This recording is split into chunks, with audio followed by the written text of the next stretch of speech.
One more time, your final comedian of the night, TH. Do me thank you, everybody. Thank you so much. I appreciate it.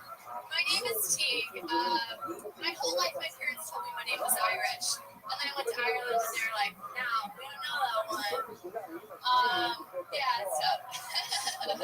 I lie about my name at Starbucks because it's confusing. So I just say my name is Stacy. Because I feel like they're so bad with names at Starbucks anyways that when I say Stacy, there's still like a 42% chance that they'll come back and say Teague. Cool, thank you guys. I do realize that I'm into a very specific type of guy recently when I'm dating. He's this tall, he's got dark hair, and he's got this thing about him, and it's so cute. Gets me excited talking about it. He's not interested in me. He wants nothing to do with me. For some reason, that's just what I'm into right now. I really like guys who don't like me. So if a guy's really nice and like takes me out, gives me flowers, ew. I don't know, I'm just really attracted recently to disrespect. Thank you. Do me thank you, everybody. Teague, welcome, Teague. Thank you. Thank you. Hi, Teague. How are you? Teague, do me thank you. Am I saying that right? Yes, you are. Okay. Awesome. How long have you been with stand-up comedy? Like a year or two. A year. All of it here in Los Angeles? Yeah. For the most part. You travel sometimes. Kind of, but not like paid, you know. Right. No, I know you're not getting paid. Thank you. Thank you. You're welcome. So Teague, tell us about your life. What made you start stand-up a year ago? I'm trying to write for TV, so that's why I started writing some jokes. And what do you want to write for TV? What type of things? 30-minute comedy. 30-minute comedy. Yeah. Like a scripted, like a sitcom. Yeah, scripted stuff. Right. Like, what would be your dream job to get a staff writing job? What show would be your dream right now? Right now, I love Atlanta. It's really great. Insecure is great. Yeah, those are probably my two. That'd be great. Viagra. Time's up, Blizzard. Warlock has something. She looks like she can write for anything on Fox News. You're so very good. I appreciate that. Teague, I want you to talk to Cheryl. Lives a real nice life. Yeah. His spouse in Minnesota. Cheryl, the soccer mom. So, Teague, tell us more about you. What do you like to do for fun? What are you into? Any fun hobbies or anything like that? I dance professionally. Really? You do? Oh, well, then that only means one thing. We can kill two birds with one stone right here. There's a young lady. This is what we call a little bookend here. Our first comedian tonight was a little bit shy up here, and maybe she could use your help. You guys can have a dance-off together. That'd be great. How about a big return for the liquored up Deborah Caslin, everybody?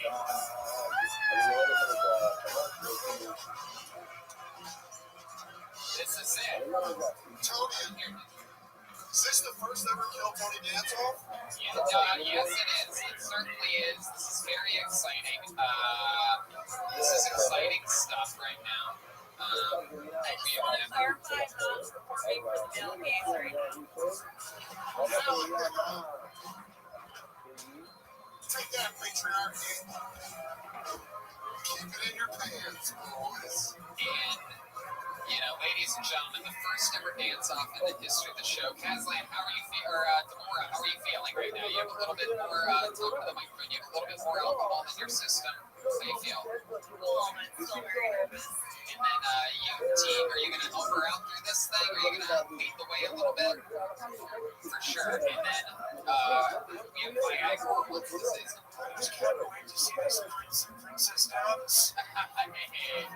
Oh, come on. Viagra.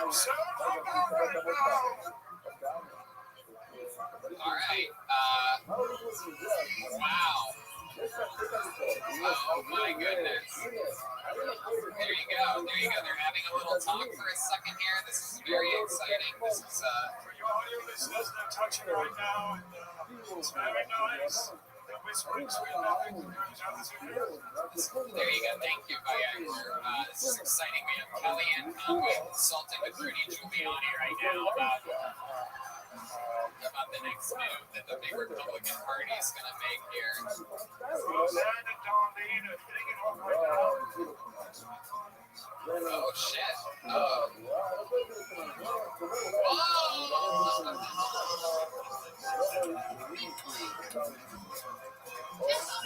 That's it. Wait, that's it? Jesus, team, you're not good at anything. I'm just kidding. I'm kidding, team. We're just joking around. It's yes. You gonna dance off? What? That's it. Michael Lair. Can we get a camera on Michael Lair?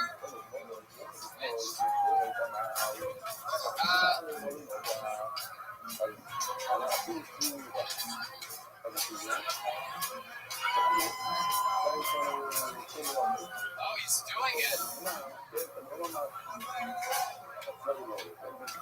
He's definitely got it.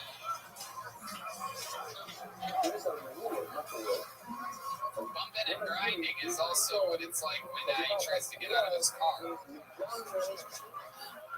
I love it, you're such a fucking hey, how about a big hand for Deborah Caslan, Deep Dooley Panko. Thank you, Deborah, that was awesome. You're great team player, thank you. Here comes the drawing from Ryan J. Email while you sat there doing less than nothing, enjoying yourselves. Ryan J. was hardcore, drawing tonight's episode like he does every single week. Here it is. Look at that. Incredible. You're about to see that on the camera over there. Guys, we did it again. How about a big hand for the great Dom Irera, everybody? Bananas in New Jersey. Kilkenny in Ireland. DomIrera.com. Hello, can this place get for the great Dan Soder, huh?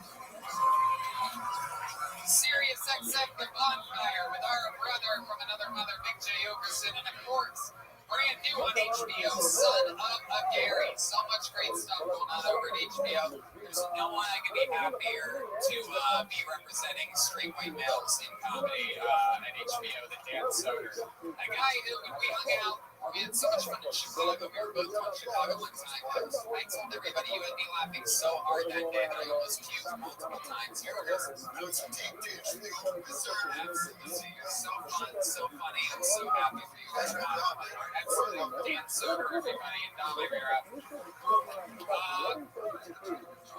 lot of stuff happening. How about a hand for the great Jeremiah Watkins, everybody, huh?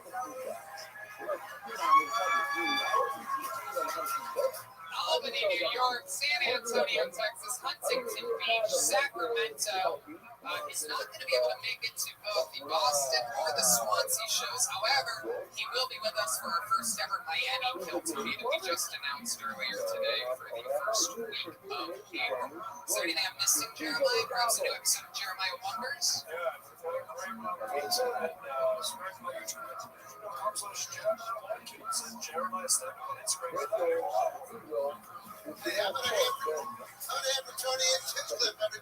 thank you, Don. Thank you. I actually want to give a special shout out. You may recognize this guy as a very special friend and special guest to the show, both on episode 100 and the 5-year episode. One of our favorite humans in the world, the great Bruce Buffer's here, everybody. Wow. What's up, Bruce? Say hi to these people. You know what else next door? Your Tony Hinchcliffe is here. All I can say is, it's time for Tony! The voice of the UFC and an all-around fucking great, hilarious, awesome human being, the great Bruce Buffer, everybody. Bruce, stay up here. We're going to get a big group picture here in a second. Stay up here with us, guys. Make some noise. The unbelievable comedy stylings of the great Jesse Johnson, everyone. Jesse is going to be filling in for Jeremiah for some of these road dates coming up. We're super excited about it. She's joining us for the first time ever on the road. She is Jesse Johnson on all social media. Anything else, Jesse? Well, thank you so much for having me. Thank you. And we have the great Orange Amplifier stereo, the great Chroma Chris over there, everyone.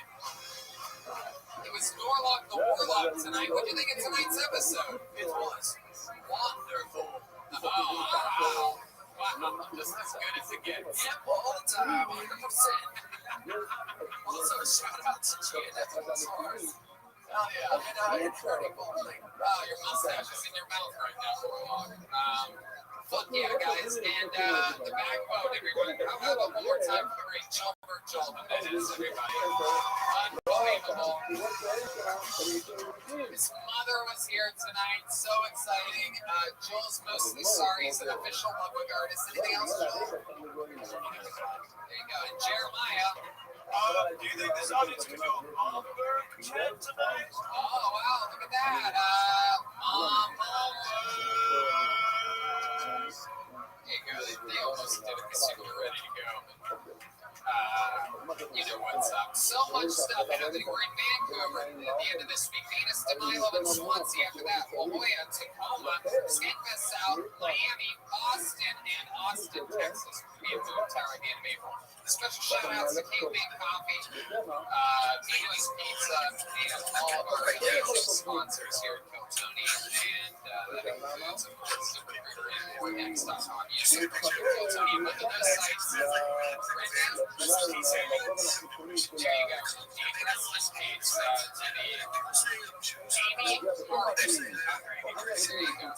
All right, next week, Tim Dillon joins us live on Kiltonian. The return of the great Tim Dillon. Thank you, live audience, for coming out. Have a good night.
Version in the diaspora and Israel's Persia for 160 region Beijing. Key themes of Persia for Together his men and the challenge to Henry ordained leadership. The episode of the Earth's Rabbi and staff blasphemy as a sign of his priestly role. Gives him responsibility over the Quran and Levite laws regarding tax and that secret of ranking terror. The men said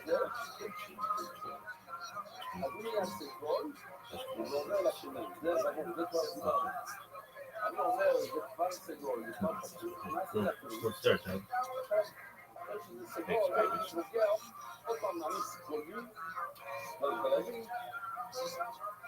Just attempting to provide a rigorous definition of both terms, no single definition is acceptable. In fact, these substantial volumes have come out in the past several years.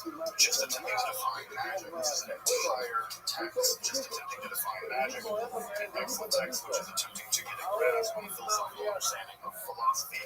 Here is the Jones text, Philosophy of Mysticism, which runs into nearly 400 pages. So, just attempting to get a philosophical or scholarly grasp on what magic and mysticism.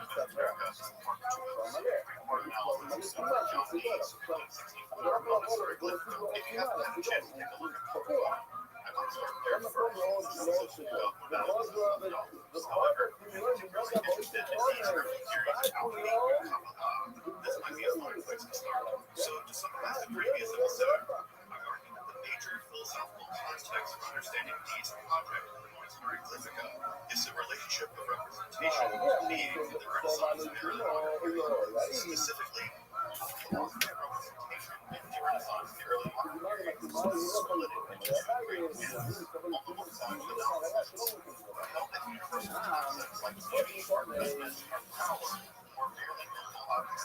That is to say, they existed in names, hence the name alchemists, Zamists, and divisional cults, temporary philosophy of beliefs, in which the relationship between the sign and the thing signified is completely arbitrary. This represents the divorce between representation and being.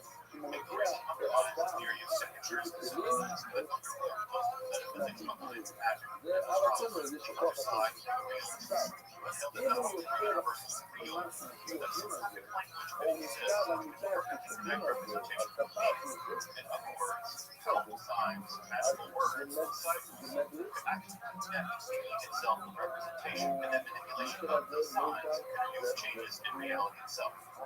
The question for listeners in the Renaissance and the early modern period was what was the language most apt to have this kind of power? And the major candidate in Dr. John Dee's day for this powerful language was some type of reform. I argued in episode 1 that Dee rejected that Hebrew was the best candidate and offered his own powerful sign, the hieroglyphic monad, as a single glyph capable of unifying being and representation. For Dee, the hieroglyphic monad could encode, express, and reform all wisdom, from alchemy/astrology to Kabbalah, philosophy of language, mathematics and geometry, everything. In this episode, I will look at just how Dee uses the power of the monad in two fields used to think are the most fundamentally important, that is, Kabbalah astrology and Kabbalah. As we see, Dee is a bit of a maverick in both fields. In trying to understand his grasp of these parts, helps us to better understand just how complex and nuanced these ideas were during this time. So, join me as we explore Dr. John Dee's early alchemical/astrological cosmic theories in his radical 1564 philosophy. I'm Dr. Justin Sledge. Welcome to the Observatory. We explore the arcane side of history, philosophy, and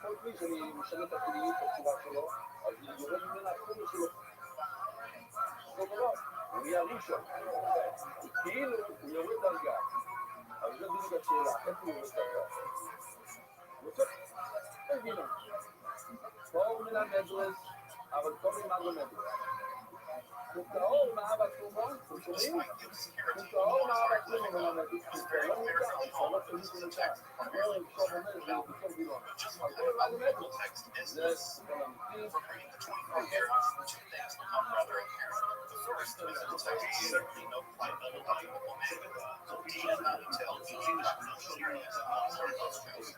In fact, while he seems to purchase a great deal of alchemical textual living mirrors, Lord electrical texts, himself had begun to act the key age of alchemical experimentation by 1564. After all, living in Paris, primarily at this time lecturing on mathematics. In fact, the literary records include the practical alchemy into the 1580s, with exactly 8 readings. And the second thing that's relatively apparent is that if he is putting forward an alchemical theory that was certifica, he's not doing so systematically, despite the use of the geometric method. If he is putting forward an alchemical theory, it does seem rather avant-garde. I'm going to try, I really want to stress the word try here. Noah's Ark lithica is incredibly obscure, and try to describe the major features of these alchemical theories of Noah's Ark lithica by setting into the context of the field of alchemical theories of his day. So, first things first, let's do something about the spelling of myth. The one thing that's important to know at this time is there is no alchemy. That is to say, there's no single unified theory of just how alchemy is supposed to work. Rather, we talk about a field of alchemical theories, and by the 1560s, especially with the rise of Paracelsianism, this field has gotten pretty worse. That said, there were two major alchemical theories that developed by Lee's day. I'll set the first as traditional alchemy, and this is represented by texts such as the The Kitab is rendered into Latin by Robert Rothschild as the book of composition of alchemy. As a side note, this was probably the first major alchemical book translated into Latin, rendered on February 11, 1124. This kind of gives us the birthday for alchemy in the Western European context that sometimes English happens on Alchemy Day, February 8th, but that's neither here nor there. Also represented by this traditional form of alchemy would be the text of Sigurd Gerber, specifically the Sulphur Religionis, a synthesized version of Roger Bacon's Surrounding Liberty, represents the most influential alchemical theories of today. The basic features of traditional alchemy acceptance mostly Aristotelian framework, that is to say, they accept the existence of four bodies, air, water, and they accepted the four forms, the material forms, the efficient forms, and the final form. This theory would have further development in the Islamic world, specifically in theorizing how metals work. In this theory, metals were composed of two elemental forces, sulfur and earth, to be placed deep within the earth under a series of complex physical changes, at the same time under the astrological influences which further differentiate. Between these two forces, the terrestrial forces decoding the earth and the astral forces raining down from the stars, the sulfur and radium become the specific metals as we know them. Since all metals began from this center, it should be possible to form three opposing back-to-base elements and place them by part as opposed to by nature into similar terrestrial and astral forces, thereby directing these seeds, as they're sometimes called, into the final metallic form sought by the alchemist. This should also give somewhat of a lie to the idea that alchemists sought to transform lead into gold. What they did is actually go to do decompose a base metal like lead into its metallic forms, as they're refined, and then by part, grow, so to speak, gold by subjecting those seeds to the proper physical and astral forces.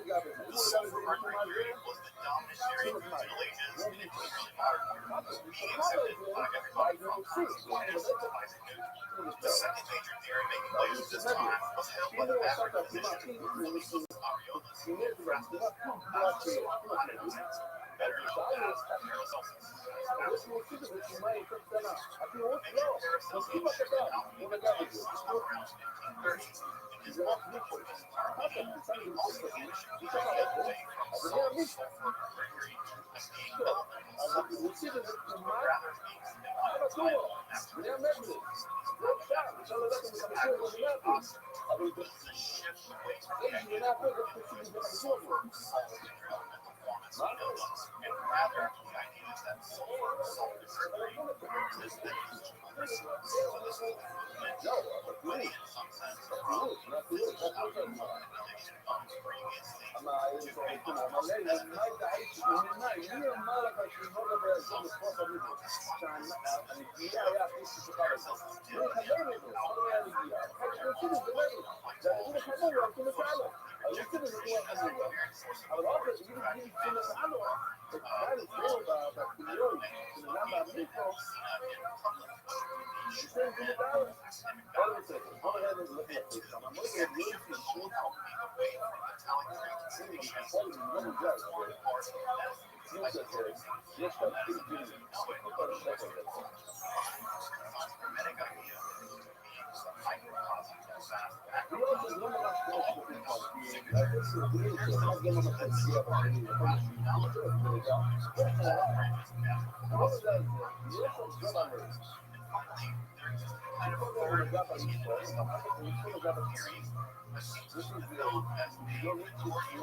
Sometimes one is directed to purify mercury, purified mercury would go on projected into gold and silver, and sometimes the silver actually sealed in the hermetic egg is subjected to physical and astrological rules, and that mercury alone can change into gold. So it is this particular theory you'll see that he accepted some type of theory historically.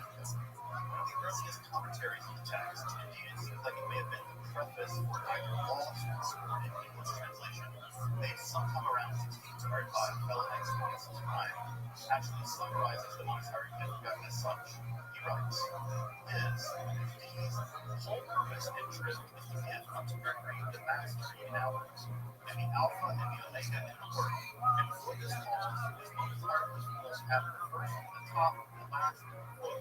Cause one to speak signifies the dejection and humiliation to Mercury for his exaltation. So you can see from this early summary of the monetary Magnificat that the entire emphasis is on Mercury, placing the events of Mercury alone theory about its time. Again, a relatively minor theory in alchemy, but it will have a major impact so I think this analysis of about 1600 is on track and it understands these theories correctly. That is, what's going on in the monetary Magnificat in these theories is some strange avant-garde version of the Mercury alone chemical theory. Now, to complicate this further is that he hasn't totally let go of the traditional alchemical theory, and he's also importing avant-garde Paracelsian ideas, which is going to make his alchemical theory very, very complicated. So what I'm going to do now is summarize the major elements of the alchemical program in the monetary Magnificat. To be sure, there is a lot of controversy about just what's going on here, and I'm certainly offering my interpretation. You want to find out the rules of other interpretations? Of course, I think this one seems to be pretty good.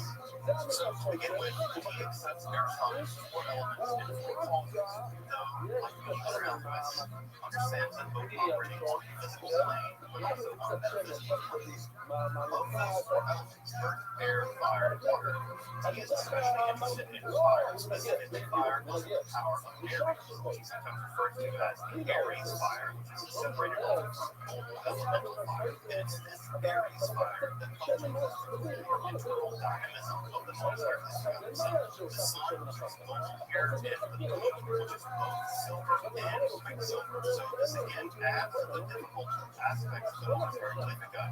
The text was semiotically called polyphonic, that is to say, simple signs to represent different entities here. So both of these are the beings through their astral influence and the goal of the process of purification and reform. Mercury, quicksilver is rendered associated with things transformed from being a quicksilver, being a refined version of itself in its subsequent form to the dynamic power of the fire Aries. Now it's also to be the case that this dynamic silver Mercury is actually seeded with gold and silver in order to begin the process of inducing it to rejection.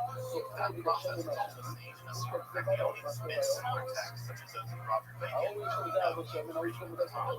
This sulfate mercury is combined for seeding with gold, a process of what he calls revolutions. In terms of astral and terrestrial processes, which the Mona hieroglyphic itself tracks and expresses in some sense. Quite interesting is this sulfate of mercury united with what he refers to as the son of the philosophers.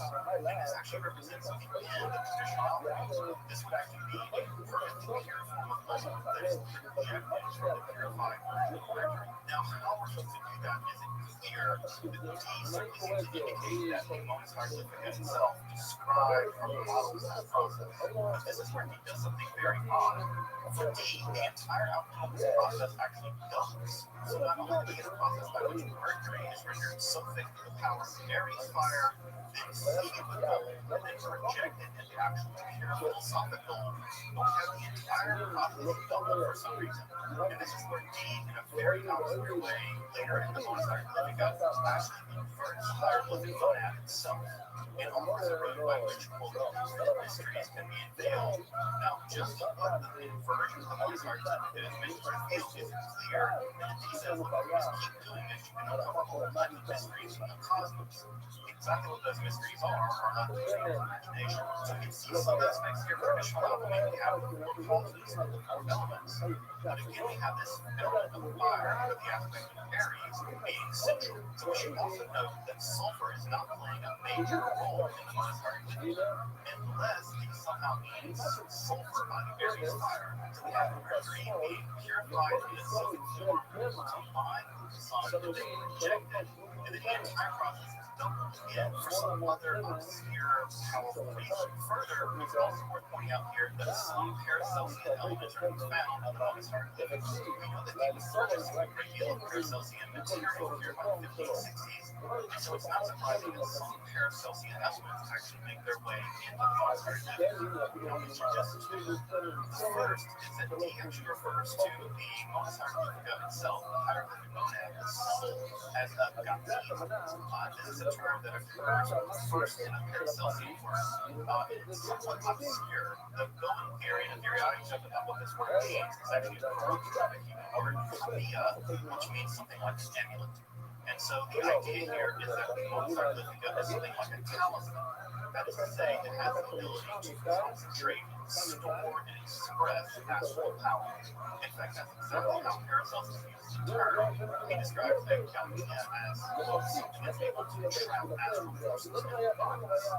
So I think that the best translation here for this term, gatia, which is invented here by Paracelsus and then used here by D to describe the hieroglyphic monad, is that the hieroglyphic monad acts as a kind of talisman, which shouldn't be terribly surprising. The monad has been used as a talisman ever since.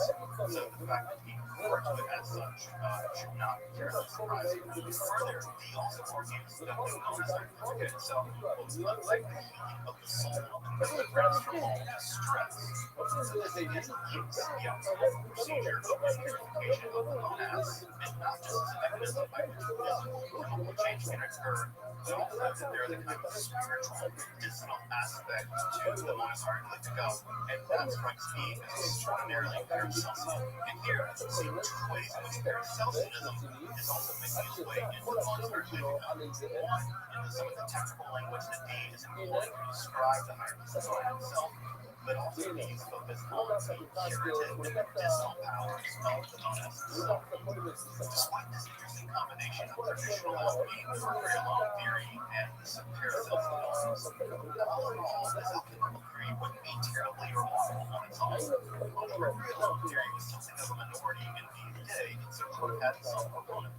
And by the 1560s in Paris, four Paracelsian elements of the Mona hieroglyphica would have actually made it more fashionable. I think what makes the Mona hieroglyphica groundbreaking is how he not only uses this very complex alchemical theory, but actually uses that alchemical theory via the hieroglyphic monad rather idiosyncratic understanding of Kabbalah. In its 2D theory of Kabbalah is combined with harmony in the North America, but I think that makes it a genuinely groundbreaking text. Let's now turn to Dee's somewhat idiosyncratic understanding of Kabbalah. Of course, it should be noted that Jewish mysticism in the form of Kabbalah was reaching a relatively wide audience by the end of the 15th century, and certainly by the 1560s, some texts of Kabbalah had been translated into Latin.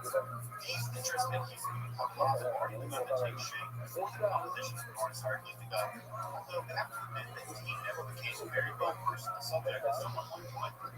Despite this, he claims at times to expound the concepts that become quotes mathematically, magically, kabbalistically, and anagonically.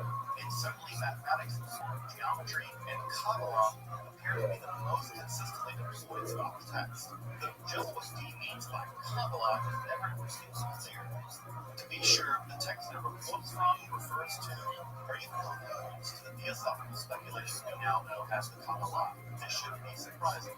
Dee is, of course, living just before the rise of Oriental Kabbalah, who is actually still living in Egypt at the time and hasn't even made his immigration to Palestine, which started to feel this Kabbalist theory that people like Israel suffered in Zion.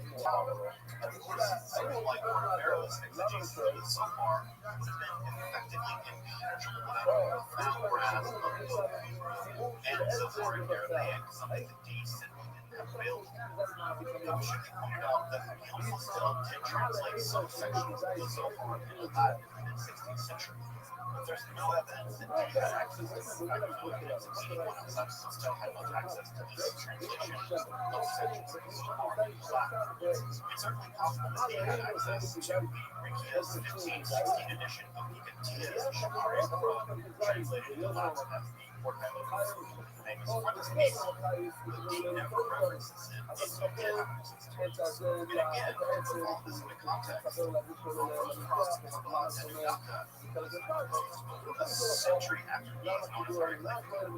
So Dee's knowledge of the Kabbalah, especially in the 1560s, whatever it was, seems to have been at least second, maybe third hand. And this will explain that someone contrived, sometimes confusing ways that he uses the term Kabbalah non-specifically. In my reading, Dee uses the term Kabbalah, Kabbalistic, in four distinct ways in the Notes Architectica, known as the Lord's Each Term. The first sense in which Dee uses the term Kabbalistic or Kabbalah seems to be the most authentically Jewish, and that is a manipulation of Hebrew letters and words in order to reveal the hidden meaning of text. Of course, there's a long tradition in Jewish Kabbalah that the Bible is the literal Word of God, and that the Hebrew text itself actually contains hidden meanings that only sages can discover. And there are traditions in 4 or 5 different ways in which the Hebrew text can be manipulated in order to reveal deeper mysteries.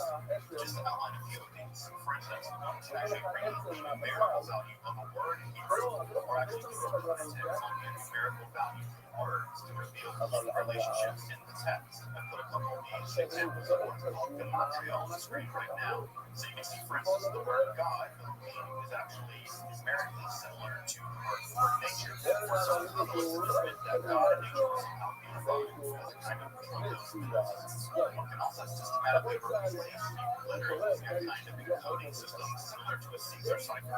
And this is usually referred to as God, and there are specific ways that substitute Hebrew, or rather, to again reveal hidden mysteries in the Hebrew text. Another mechanism is actually using the initial or final letters of Hebrew words to produce new words. This is sometimes referred to as a terapon. And one combines those letters together to form new words. For instance, there is a magical name of God that's formed by combining 40 some odd letters found in the Hebrew Bible into the name of God. Another mechanism by which one may reveal hidden ideas in the Bible is a process of anagrams, where one can take a word and rearrange the meaning that one likes, and that rearrangement actually reveal the text. All this is possible because the rabbis, the Torah itself, made laws that were linear to revelation. There's a famous line in the Talmud that says there's no early and late in the Torah. The idea here is that the Bible itself is 90 years accurate. That's what the Bible themselves, the legend of progression of letters, isn't necessarily going to read them. And then we can manipulate to find arithmetic, anagram them, verse numbers, all manner of manipulation. Letters, text, because again, rabbis, there is no later text. And so there's no set way the text has to necessarily be written, which means the text is a kind of internal with all the letters, all the greens, all the arithmetic exists simultaneously in the text. So reading it in Hebrew arbitrarily or logically or arithmetically constitutes impossible in terms of being couples. Being able to use these couples and techniques and sets out to use them not on language, but on the symbol of the Rothschild lexicon itself. Again, He's genius here. He takes these ideas from Kabbalah, and rather than use them to manipulate, for instance, Hebrew, he's going to use those mechanisms to manipulate the hieroglyphic monad itself. By applying the same Kabbalistic logic, he is able to compose the monad from the purity of geometric relations, link those geometric relations to those astral and terrestrial forces of bodies, and then, and I think this is most important, and then manipulate those forces and entities in a kind of symbolic simulation. This is something like an analytic, geometric, semiotic manipulation of being itself from the power of the monad. And this, for instance, in Kabbalah, he is able to produce and manipulate the hieroglyphic monad according to geometric and divine laws, as those not only express reality, but still discover its core hidden treasures. The monad itself becomes a cipher for reality itself. When he specifically applies this technique to mathematical or geometrical analysis, he's linking his understanding of Kabbalah with a kind of neo-Pythagoreanism. That is, that reality is fundamentally a system of mathematical relations, and thus that's discovered via mathematics, specifically geometry. This link between Kabbalah and Pythagoras has already been made, but let's take our think of it as ago in 1517, where it described a kind of code which reveals or upgrades the kind of symbolic geometry.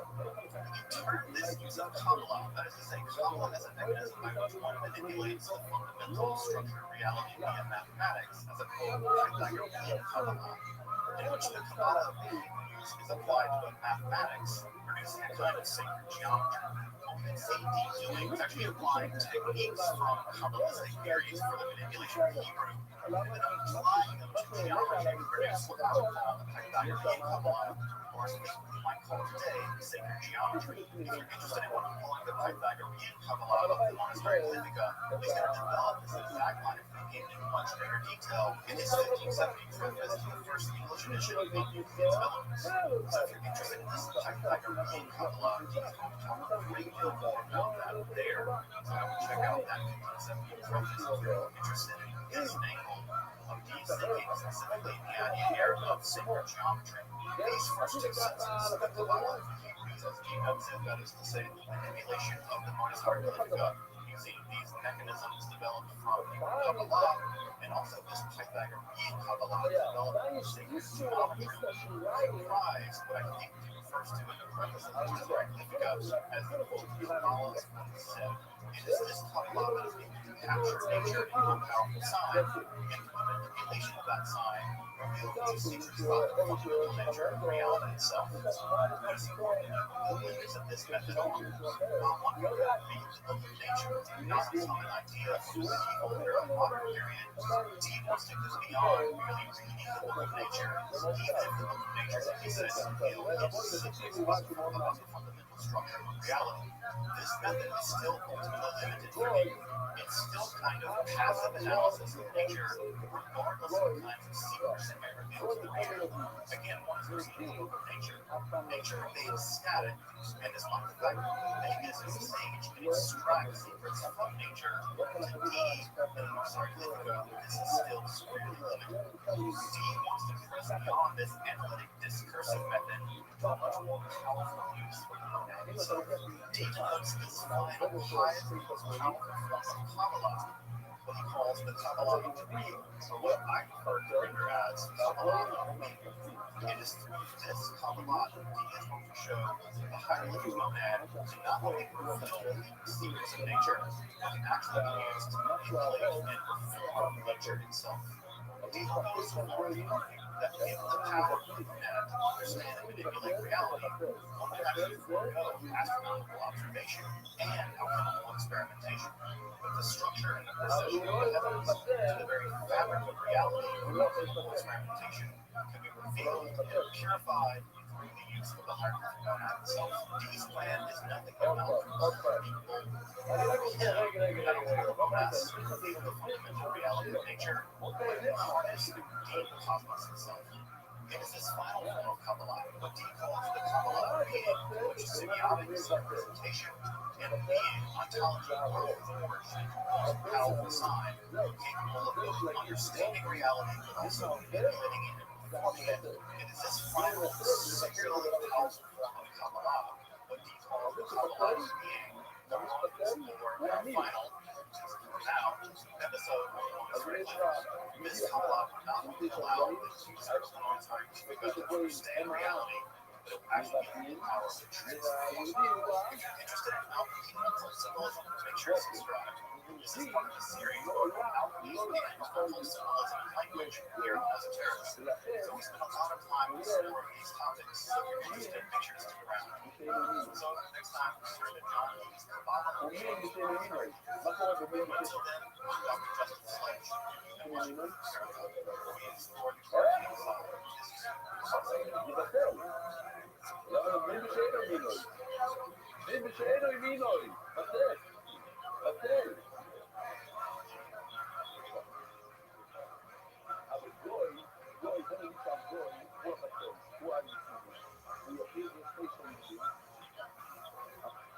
The discovery of the Dead Sea Scrolls represents one of the greatest archaeological discoveries of all time. The scrolls represent over 950 literary works, in addition to thousands of more separate fragments. Of course, this represents a wide range of genres, including texts that go on to comprise what we now call the Hebrew Bible and the Christian Old Testament. Texts that were very authoritative in the community that could cause them both to never communicate with Jewish or Christian religions, along with a host of community-specific texts that outline the mores and laws and social issues of the community that produced them. It is likely that the collective that produced these texts was one that Josephus refers to as the Essenes. Although it's conspicuous, the word Essene never occurs in any of the over 950 works we've covered so far. The text refers to people that produced this literature as the Yasad, or simply the community. Because the community seems to have preferred this term Yasad, that's going to be the word that I'll use to describe it as well. So when we get to Yasad is actually a verb, and political is great, which translate to temple administrators. In their literature, they describe this as a dispute between the so-called teacher of righteousness, who seems to be the founder of the Yasad itself, with the so-called wicked priests, who we're not quite sure exactly who this refers to in history. It seems, therefore, that the Yasad emerges primarily in the aftermath of this war, although the exact details remain very sketchy. The community itself seems to have been a form of monastic, therefore a relatively high degree of initiation to join. Further, it seems that they had a very high regard for purity, belonged to a strain of Jewish public theology. Clearly, religious literature and literacy were important to them, and this community seems to have existed for hundreds of years, or at least some time at the site of Rome. They do not seem to have survived very long, since the 6th century of the Common Era. It appears that they stored their literature in caves near their site and went off to fight the Romans, if we are to trust Josephus. We are told by the Roman Jewish historian Josephus that they did have a strategos, or a general, who fell at the Battle of Ascalon. We're also told of the great bravery of the Essenes under Roman torture, though perhaps this is a literary device linking the Essenes with the Stoics, Josephus' Roman audience. Nevertheless, it does seem that the Yasad stored their scrolls in caves and never returned. And there they sat in the centuries and millennia began to pile up. Though it is possible that this scrolls were discovered at least in part of the time of history. Interestingly enough, some scrolls were reported to have been found near Jericho in the early 3rd century. And we're told that Origin may have in fact used these scrolls in the eventually sold critical edition of the Jewish Bible. And further still, a letter 9th century. Timotheus, the patriarch of Seleucia, mentions that certain scrolls were found in caves near Jericho. Though just what these scrolls were, in this episode of Esoterica, I want to explore some of the more obscure and arcane texts of the Dead Sea Scrolls. From enciphered calendars to astrological texts to divination by thunder, the Dead Sea Scrolls still have mysteries to reveal. I'm Dr. Justin Sledge, and welcome to Esoterica, where we explore the arcane side of history, philosophy, and theology.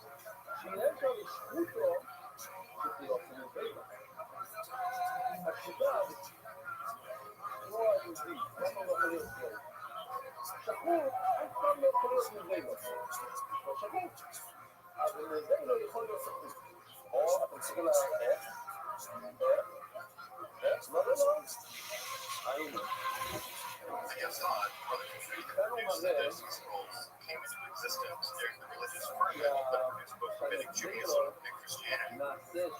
Given this, it's not surprising that our basic religious and historical terms for analyzing the scrolls and the community that produced them often fail to fulfill this. Thus, much more we can say about the scrolls and the community that produced them remains, and hopefully will remain, provisional.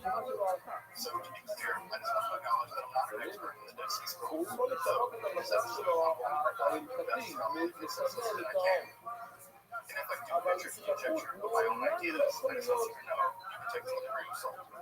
The text of the book of the 11 Kings around the side of the Quran present nearly 1,000 works of literature, but are preserved in varying degrees, from intact texts like the Greek Isaiah scroll to reading fragments reinscribed by scholars. Of course, this isn't to mention the tens of thousands of tiny fragments, sometimes only single letters, or letters at all. The great majority of the text, however, represent literature that you would now recognize as part of the Bible or the traditional Testament.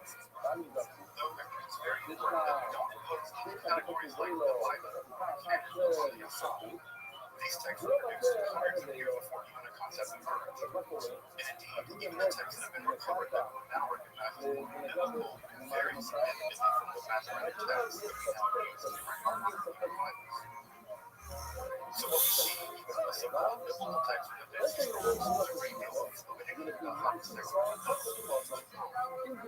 further, the Arabian or Judaic scriptural texts are important to this community of also.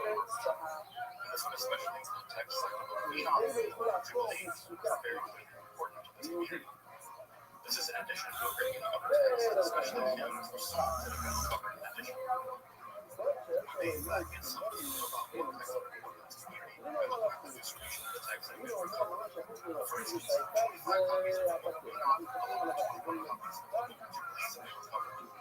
This should be compared to the 24 copies of the book of Genesis, 18 copies of the book of Exodus, 17 copies of the book of Leviticus, and only 11 copies of the book of Numbers.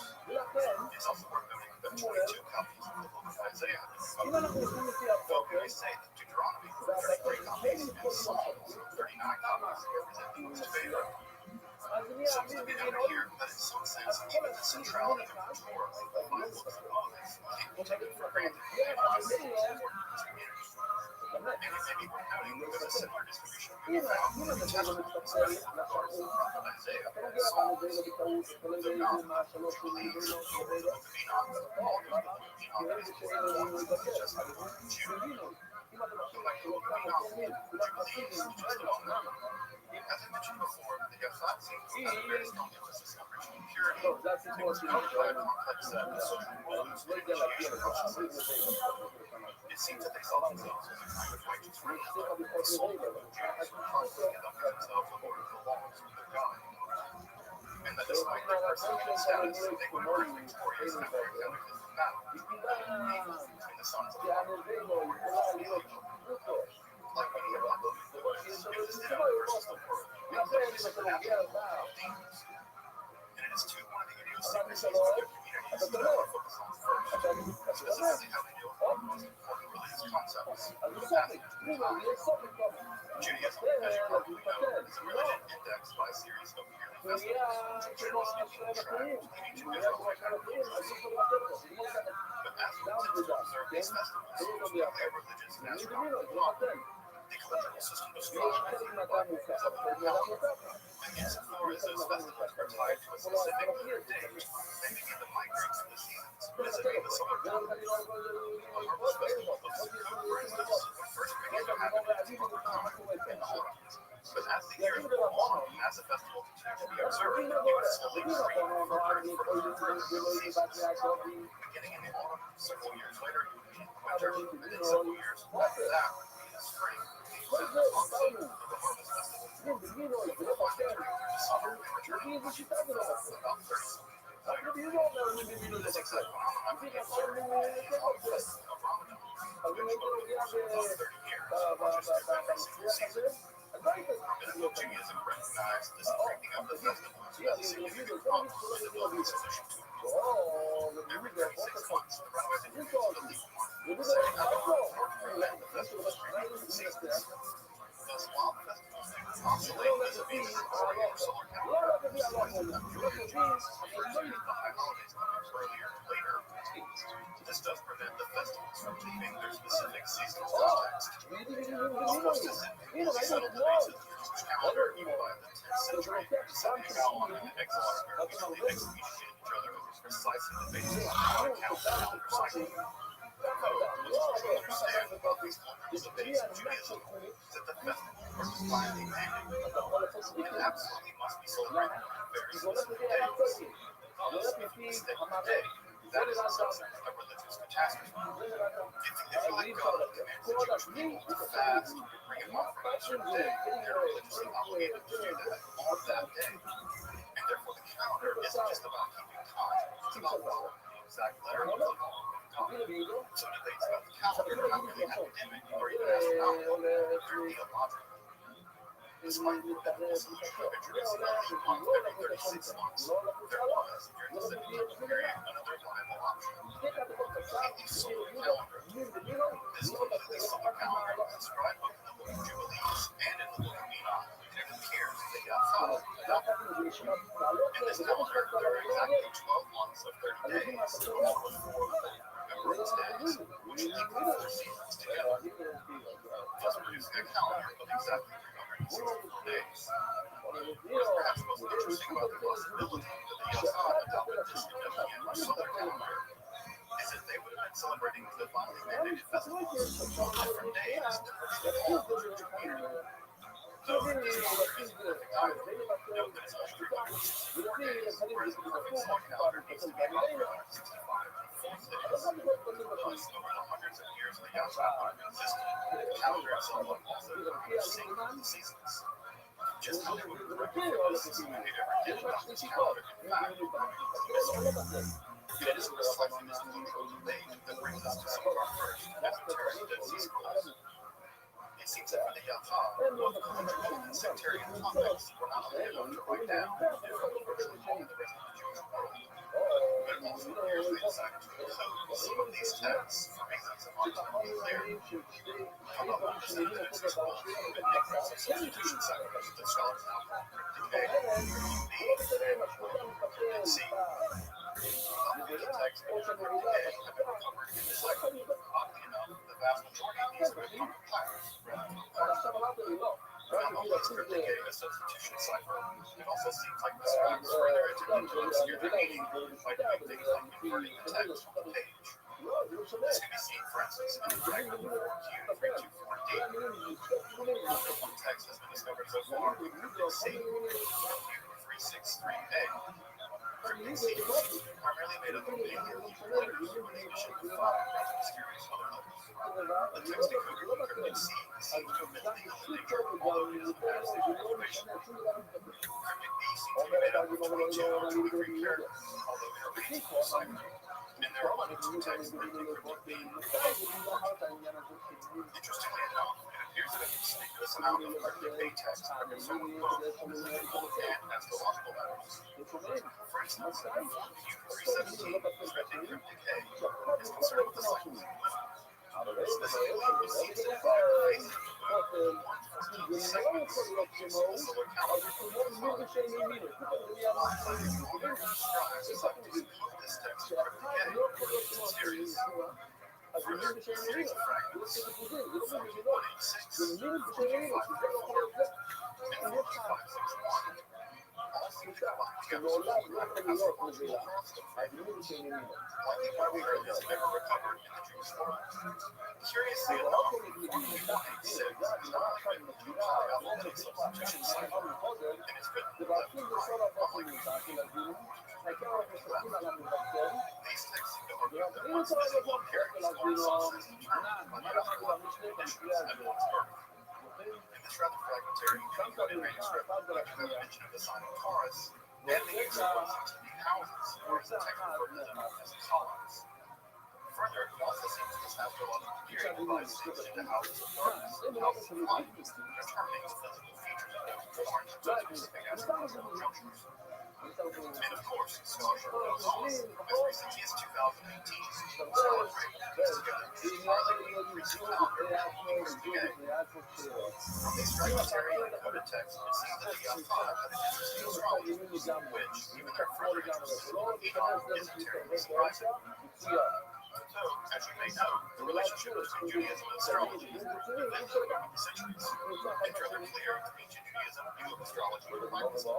We have evidence here from our Dead Sea Scrolls, but also from the Mosaic floor, the zodiac found made by the synagogue dating to the 6th century. Of course, astrology has also had its own traditions. There is an argument found in the Babylonian Talmud that A Mazal Israel. That is to say, that there is no Mazal or astrological influence to be found in Israel. This argument seems to lead to the idea that the unique covenant that Israel has with God includes the possibility of astrological influence. Given the idea that the Israelite God has a direct confidential relationship with Israel, of course, this doesn't include the idea that Mazal or astrological influence may affect other nations or, in fact, individual members of the Israelite community. The relationship between Judaism, Kabbalah, and astrology is long and complicated, and, yes, that will be the subject of a future episode of Esoterica, so stay tuned. Another fragmentary, though not included text found in one of the Dead Sea Scrolls also seems to reveal a form of divination recognized by the outside. 1418 describes the transit of the moon through the zodiac, including at the very end a small bronze section. Amount of the divinatory almanac whereby the sound of thunder at various times indicated future events. You may recognize the word from the dinosaur brontosaurus, thunder. The Dead Sea Scroll fragments are told here of thunder indicating various kinds of future woes and misfortune befalling the Jews. Thus, future woes, There are other texts that are included, specifically those that are described as being sectarian. These are more specific to the mores and legal codes of the Yahweh himself. An interesting example of an encoded sectarian text is 4Q298, or the words of the Maskil to the Sons of Dawn. The Sons of Dawn here referring to members of the Yahweh. The title or the beginning of this text is written in standard square Hebrew, so the rest of the text, for whatever reason, is written in cryptic A's. This is likely to keep the esoteric sectarian knowledge from being solved and not an issue. Many other texts written in cryptic A, I mentioned there about 50 of these, seem to be documents neutral to the keyboard itself. And it seems that they were composed by community elites, under the prying eyes, not initiatives. It's also worth noting that in June 2009, the stone cup excavator in Germany. This stone cup also bore inscriptions similar to the cryptic text found in the Dead Sea Scrolls. This is discrepancy referred to as hieroglyphic Hebrew. It's believed the stone cup was meant to be used by the Jerusalem priesthood. One underlying speculation is that this esoteric Hebrew script was used exclusively by the Jerusalem priests. Recall that the Yahweh itself was founded, perhaps, by anticipating the Israelite priests, but the Jerusalem house was this. Of course, I couldn't end this episode without mentioning what is to me the most tantalizingly obscure text I've ever found in the Dead Sea Scrolls. This was made in copper and inscribed by punch daggered into the side was found in Cave 3, the furthest cave on the site. Despite being found in 1952, it wasn't until 1956 that the very fragile scroll was first cut with the script and then read. What it revealed was nothing short of extensive treasure maps, like money traps to the trouble of the Dead Sea Scroll enemies its treasure. The scroll details, more cryptically, the locations of 64 different treasures. Scrolls tells the location of 64 different caches of gold, silver, and recent artifacts, including apparently another 40 scrolls. If you combine all the gold and silver inscribed in the scroll, it comes out to be about 65 pounds of silver and about 26 tons of gold. The scroll itself included a very small name, or remnant. Although Greek literature appear in the scroll for reasons that are, well, you guessed it, geospatial. In the scholarship, there's serious doubt whether the treasures are real or where it came from if they were real. Theories range from the temple treasury in Jerusalem being secreted away from structure, all the way to resources in Yassin itself. Of course, one would wonder, why was all this information in the scroll? How did these treasures ever sealed in the first place? At this point, none of the treasures that were sent up have been discovered, although it is possible that some artifacts and scrolls are from a period that was similar, as described by the scroll. This is seriously disputed. So, after watching this episode, you're like, well, there is only 15 talents of gold. Hit in a cave or something. I'll add your voice. So, there's the scroll. Scriptures, sectarian texts, eschatological records, calendars, coded texts, and all free of treasure. If you're interested in esoteric dimensions of ancient texts, phrases, and history of magic, occult philosophy, make sure to subscribe to this Jericho. You also have a link to support their work on Patreon with a one-time donation. Your support really does help make esoteric possible. The academic, unfortunately also, French literature on the Dead Sea Scrolls is enormous, and I'm not going to pretend to give exhaustive bibliography of texts here today. However, I would like to make a couple of recommendations of books that I find to be accessible, scholarly, and insightful. For a brief, reliable introduction to the Dead Sea Scrolls, I would recommend The Dead Sea Scrolls, a biography. It's relatively easy to read and a solid self-contained collection of texts and symbols. The most accessible gathering of the non-biblical Dead Sea Scrolls is the Dead Sea Scrolls English Concordance. This text consists of over 5 pages and contains a wide range of scrolls that have been mentioned in this episode today. Indeed, I would consult the paper graphic material of this text to continue research on the Dead Sea Scrolls. It's invaluable. I also really enjoyed the Oxford Handbook of the Dead Sea Scrolls. This relatively inexpensive book outlines a range of studies on various subjects of Dead Sea Scroll studies, and the range of articles in this substantial volume of excellent scholarship. It includes analytical articles discussed in this episode. This text is really great because it goes well beyond the standard viewpoint of the Dead Sea Scrolls without being too schools and technical. Of course, if you really want to dive deep into the Dead Sea Scrolls itself, you can consult the various volumes of the Discovery Solution in the Desert. Most of the cryptic texts are gathered in volume 36, while many of them are from volumes 11 to 16. If you're interested in ancient calendars, the Sophist Text offers an excellent resource, though a little expensive. Of course, Stern also has a book dedicated to just the culture of the Dead Sea Scrolls, Judaism. If you want an incredibly deep dive into the issues of the literature of the Dead Sea Scrolls, then those and years of texts are looking for you.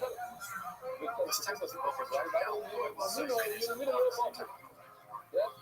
Until next time, I don't just the sledge, but watch esoterica, where we explore the arcane side of history, philosophy, and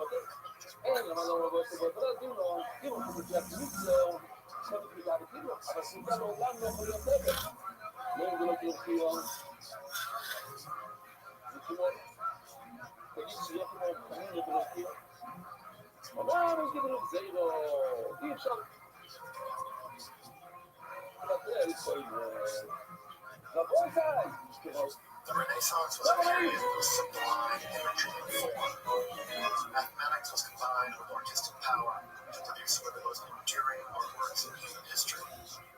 Perhaps this is most symbolically on display in a drawing made by Leonardo da Vinci in 1490. Here, Da Vinci juxtaposes the dimensions of the human body with those described by Vitruvius in Book 3 of his famous text, De Architectura. Square and circle combine a wonderful harmony in this image. But there's also here a nod to both empiricism and rationalism. While the text above and below the drawings is taken from Vitruvius, the actual proportions of the man seen here are taken from empirical studies done by Da Vinci. They represent averages taken of the bodies in actual Milanese models. Here, the ideal and the real meet in a beautiful harmonic with just a touch of the surreal. You'll note the text of Vitruvius flows backwards across the page using Da Vinci's famous mirror writing style. In some sense, it's no wonder that this image is taken to be symbolic of the Renaissance in itself. I went over to a slightly different image which reveals another aspect of the Renaissance. Here we have a woodcut, and it's much less elegant than the tuft of hair is throwing symmetry off. But this image opens the window onto a more arcane side of the Renaissance. Here, the symmetry was set onto a bundle, and circles and lines interacting. Unlike the Vitruvian man, this goal is bounded by the horizon of heaven itself. That's the astrological glyphs of the wandering stars, the symbol of the sun, the moon, the navel, and the phallus. In this image, the uniform is not bounded by geometric relations alone, but is connected with the heavens themselves. Here, the macrocosm of the universe is represented in the microcosm of the human being, in which the human being is the nexus between the base material world and the world of the celestial, the supercelestial. As you may know, this image is taken from the 27th chapter of the second book of the 1533 tome De Culto Philosophia et Interest, known in English as the Three Books of Occult Philosophy by Cornelius and Rabbi, perhaps the most widely known and enduring tome on the topic. In this episode, we're going to introduce and explore this monumental work of Renaissance Hermetic philosophy, Kabbalah, and magic. I'm Dr. Justin Sledge, and welcome to Esoterica, where we explore the arcane side of history, philosophy, and religion.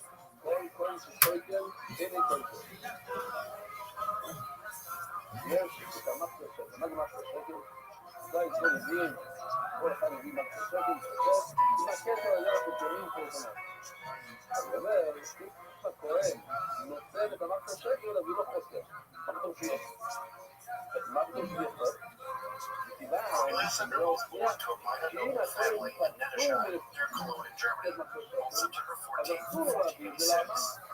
Due to his surviving and somewhat substantial correspondence, I didn't know a great deal about his life, which needs to be made into a movie as soon as possible.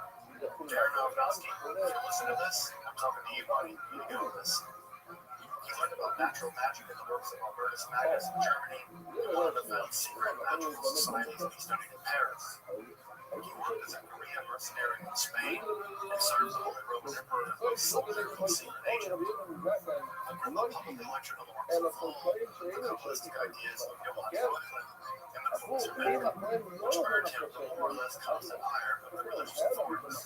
He acted as defense attorney for an accused which succeeded in saving because it not Hi, Miss Aquarius. other doctors simply fled. And of course, when they returned, he earned their hire as well. His works represent for good of feminism, tomorrow and later on, because this is going to be the first of Father's Day without Papa. I know, Miss Aquarius. I'm here for you. We're not brave in here. I got to be here for you too. I got to be here for you too. Okay. But happy holiday tomorrow. Happy holiday tomorrow. But you're going to be here with me too, right? Yes, ma'am. How was your day? I had fun. So what happened? Rejoicing celebration, sir. We got there. 4-7. And it was a little bit upset. So she didn't perform right at 17. She performed by a little bit after. So the girl's name is Junday. That's her name.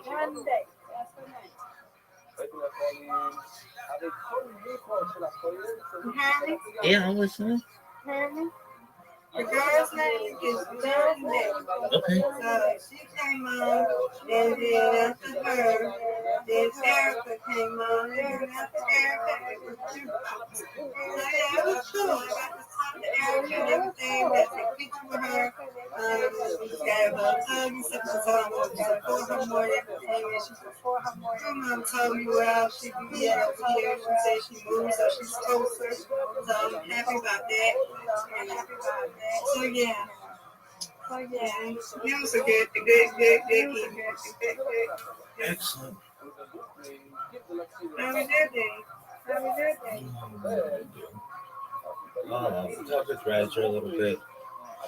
Got my streams going, taught my class. Just slept. What else? Oh, strike. Nice strike. Very nice strike. Right. Yeah. Oh, you got this. You have a Roger. It was this morning. Yeah. Yeah, I did. Oh, yeah, I did. So, like, so that was good. And, just chill, watch my show. I've got some emails to send out tonight. And work on my bots a little bit. Okay.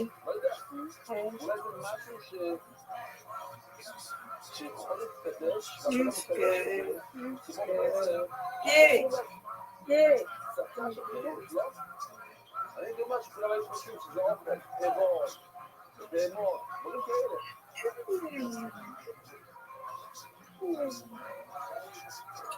Sleep tomorrow. Thank you, Lord. Sleep tomorrow. Thank you, Lord. Watch my clothes. I watch my dog clothes. In the morning. In white clothes.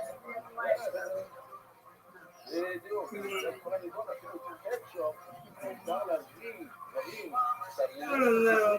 Okay. Go ahead, Lord. How about you got this?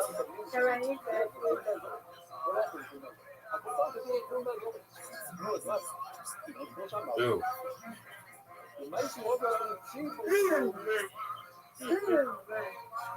Did they have food there?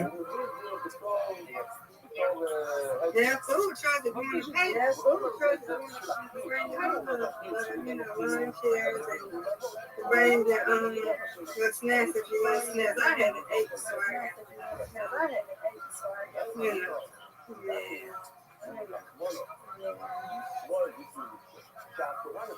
everybody, her friends and her friends, her friend's daughter is autistic, so she was cool. She was so sweet.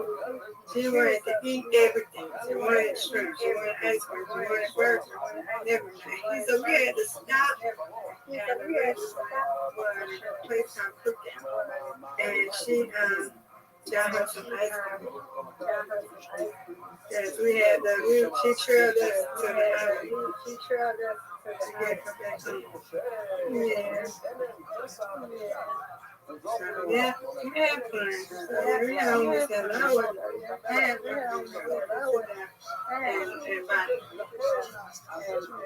they had ice cream truck. They had ice cream truck. They had hot dogs with the peas. They said that free hot dogs with the peas. They were going ice cream truck. They had hamburgers. They had a lot of stuff. 666 wins.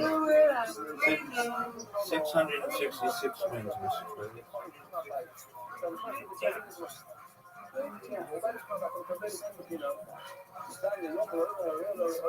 Did they have alcohol sales there, or no? It was just pop.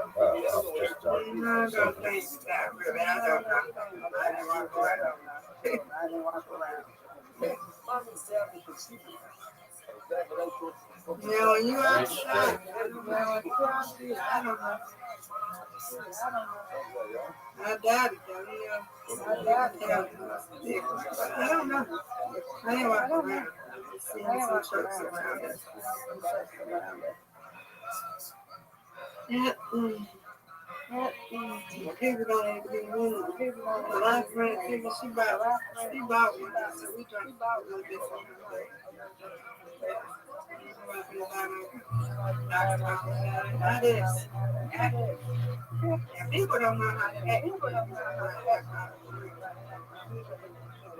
Probably on 70 here. So, You said you drank something from a friend. What did you drink? My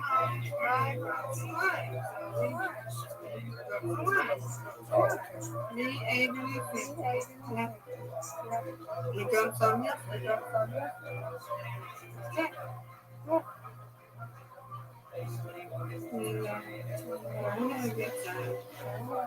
Got up there. Erica sang. Erica good day. Erica sing.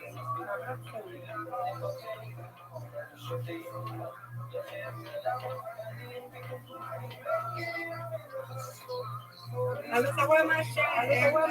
She said, how can I check out? She said, yeah, I mean, ask me for a shirt. So, yeah.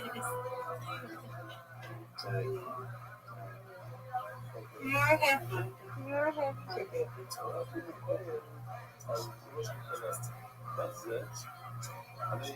Well, you can do now. You said you got nothing like that, but you still ask me I'm scheduled. Next one I have, I think on the document is Tuesday. I think. I've got to check my email though and see if anybody sent me anything for the next couple of days. I'll get it. Whoa.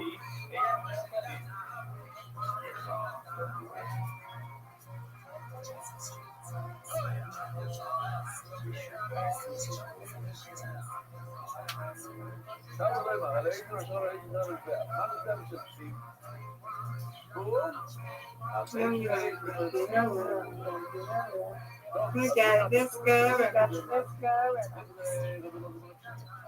I'm surprised you put up a big score. You put up a big score.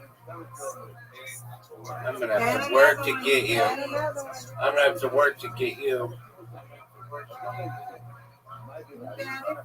Yes, ma'am. Right at the end.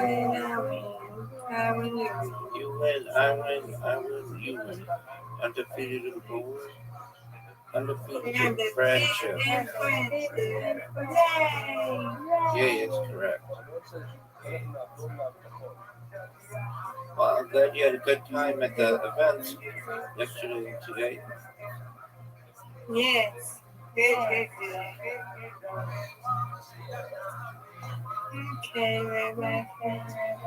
I'm here, okay? Excellent. It's Yes, you great. got me. Yes, ma'am. I'm glad to have you.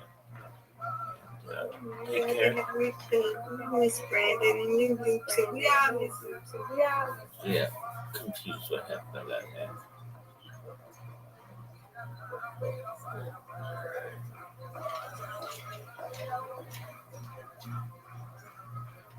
All right, sweet dreams. Praise God bless. My sweet dreams down. The impression that one gets as a person of voracious intellect, a person deeply concerned with fundamental truths of philosophy and theology, filled with an absolutely acerbic wit, a kind of restless moral weariness, and a life of soldiering, militarily and intellectually, would no doubt leave its way. The end of Agrippa's life is an end of mystery. Sadly, it does not appear that it ended well for Agrippa. Having only recently been released from prison, it seems that he dies in southeastern France in 1535. Legend has it that upon his death, Agrippa's black dog threw himself into the river. That black dog, like his life, the attempt to summarize his profoundly complicated theological and philosophical beliefs almost certainly failed. It is only by reading his works carefully and in conversation with one another that his glorious statements seem to rise out of the fire of contradiction and extremity. The two great works that concern us here are also probably his most famous. The first is his 50-26 or 7 text De Incertitudine Political Skepticism, better translated here as Only Uncertainty. The other is his De Occulta Philosophia in 3, or Only Occult Philosophy in 3 books, which was written and published over the course of over 2 decades, from 1510 to its final publication in 1533. Just how these works interact with one another is incredibly complicated. But let's start the discussion by taking a look at the 3 books of occult philosophy, the DOP. Agrippa likely became interested in occult philosophy while studying at Cologne.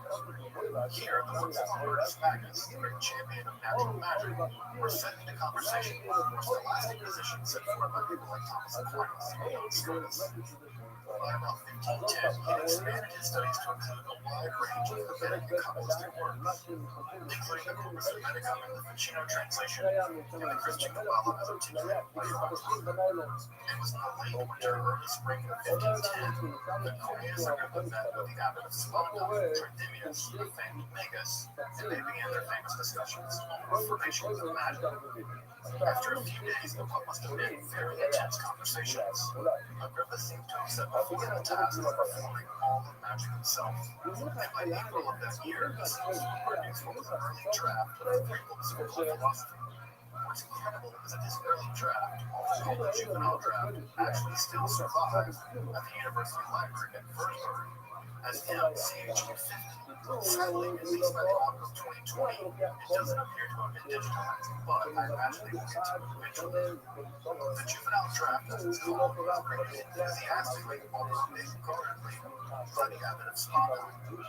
Tridimius urged the young Agrippa to further systematize and develop his ideas, and we know that Agrippa circulated this text in manuscript, greatly improving upon it as his knowledge of occult and hermetic ideas grew over the next 2 decades. And it was during this intervening period that Agrippa wrote his other major work in the summer of 1526, the De Virtute, often translated as On the Absurdity and the Vanity of the Arts and Sciences. This work viciously attacks every pretended domain of human knowledge and wisdom, showing them to be full of empty posturing, arrogant assumptions unbacked by logic or theological expertise. In this popular and incredibly controversial work, Agrippa attacks every level of human knowledge, from social mores to philosophical ideas to religious institutions, practices, and rituals. He even attacks the various crafts such as medicine and geometry. Virtually everything is in Agrippa's sights in this text. Table of contents reads like a register of everything human beings pretend to know. And what's interesting is this also includes the various domains of occult philosophy. And what's conspicuously included, at least for our interests, are his attacks on occult philosophy itself, including magic, Kabbalah, and alchemy. Of course, none of this would be very strange if Agrippa simply had published the book Tunae and stopped there. We can simply conclude that he changed his mind about the whole project of the formation of magic and adopted a kind of rather skeptical position, using faith as the only mechanism by which knowledge is possible. Of course, by the mid-16th century, such a position relying on a radical interpretation of faith would have been all that unusual in Europe at the time. The problem is that Agrippa not only publishes the De Virtute, which he seems to repudiate the possibility of any occult philosophy, because he goes on in 1531 and 1533 respectively to publish his grand analysis of occult philosophy. The problem, for scholars at least, is to understand just how the radical skepticism of the De Virtute relates to his very grand vision of occult knowledge found in the 1533 text on occult philosophy. I was once aware that deep skepticism of the earlier period was the hermetic idealism of the later. Of course, the De Virtute had a life result and went on to become very popular in several of their editions and translations. In fact, it would go on to influence the likes of Nicolas Montaigne and even Descartes. But to understand just what Agrippa means by the radical skepticism of the occult arts found in his earlier text, with the hermetic idealism of the later, we now need to turn to an in-depth analysis of the DOT itself. The sort of 1510 juvenile draft of the occult philosophy can be basically understood as a kind of synthetic digest of the ideas of Marsilio Ficino, of Pico, and the Kabbalistic ideas found in Ruth. Here, the Magus harnesses the power of the Tigris looking from the world spirit through a very complicated process of occult synthesis. By harnessing the power of these occult correspondences, the Magus is able to climb from the natural world into the celestial mathematical realm, and then into the world of the divine self. Here, the supercelestial realm, the mind/soul of the Magus is tremendously perfect. In the 1510 juvenile draft, we see all the elements of a profound how to develop hermetic philosophy, with the new Platonic idea of precession and return, combined with a theory of cosmic sympathy, in which the natural and astrological worlds are united through common sympathetic bonds. And this is all combined in a relatively sophisticated admixture of spectrum and Kabbalah, which, when taken together, may be a radical magical information of wisdom and the Vegas themselves. Though even Tractimius noticed that Agrippa had produced a kind of very roughly stitched together quilt in order to further refine and develop these ideas. But the publication of the complete 3 books of occult philosophy, Agrippa had done just that. In the intervening years between 1510 and the 1530s, Agrippa dramatically expanded both his romantic and Kabbalistic horizons. In the mature version of the 3 books, the readers were provided a systematic account of Agrippa's theory of a magia chromata, or form of magic. Here, the potential Vegas is given a progressive analysis of the mystical descent, from the control over nature itself to the mathematical symphony of the celestial world, before turning to the ceremonial of Kabbalistic magic, by which the soul is finally reunited both intellectually and spiritually with the divine first principle. The grand dramatic principle that as above, so below, is on dramatic display in the 3 books of occult philosophy. Here, the 3 tiers of the soul or intellect are matched to the 3 tiers of reality itself. The first book of occult philosophy defines magic as a kind of divine science or sublime philosophy, which is exhaustive of all natural, mathematical, celestial, and divine knowledge. From this definition, Agrippa then proceeds to describe the structure of the natural world, including its various occult interrelations. The mature version of the occult philosophy describes the natural world as a kind of receptacle for the manifestation of the world spirit, as it flows down to the divine celestial world. The task of the Vegas, according to Agrippa, is to reascend this ladder from the natural world to the celestial world, and then back to the realm of the divine. And this process can all be achieved by a kind of primordial magic, which harkens back to the ideas of the ancients. Though, I should point out, this can also only be done through the gospel truth of Christianity, although admittedly quite prophetic Christianity. We should never forget that Cornelius Agrippa himself was an intensely pious Christian, and that the 3 books of occult philosophy are expressions of that intense piety. And outside of that context, they actually make very little sense. In the second book of occult philosophy, Agrippa tackles the celestial world and thereby astrology. Despite both his own and Luca's vehement critique of astrology, Agrippa seeks to show that the structure of the heavens both reflects and expresses the world spirit, all housing a wide variety of understandings, some good, some evil. Indeed, the very occult qualities of the natural world radiate down from the celestial world itself. Thus, it's imperative that even the natural philosopher must have a grasp of the celestial world. Thus, implying that natural magic without celestial magic simply is incapable of understanding the occult qualities found in the natural world. Here, Agrippa is attempting to show that mere natural magic cannot be exhausted as magic in itself. The occult properties found in the natural world themselves have their origins in the celestial world. Therefore, an understanding of celestial magic becomes imperative even for a natural magician.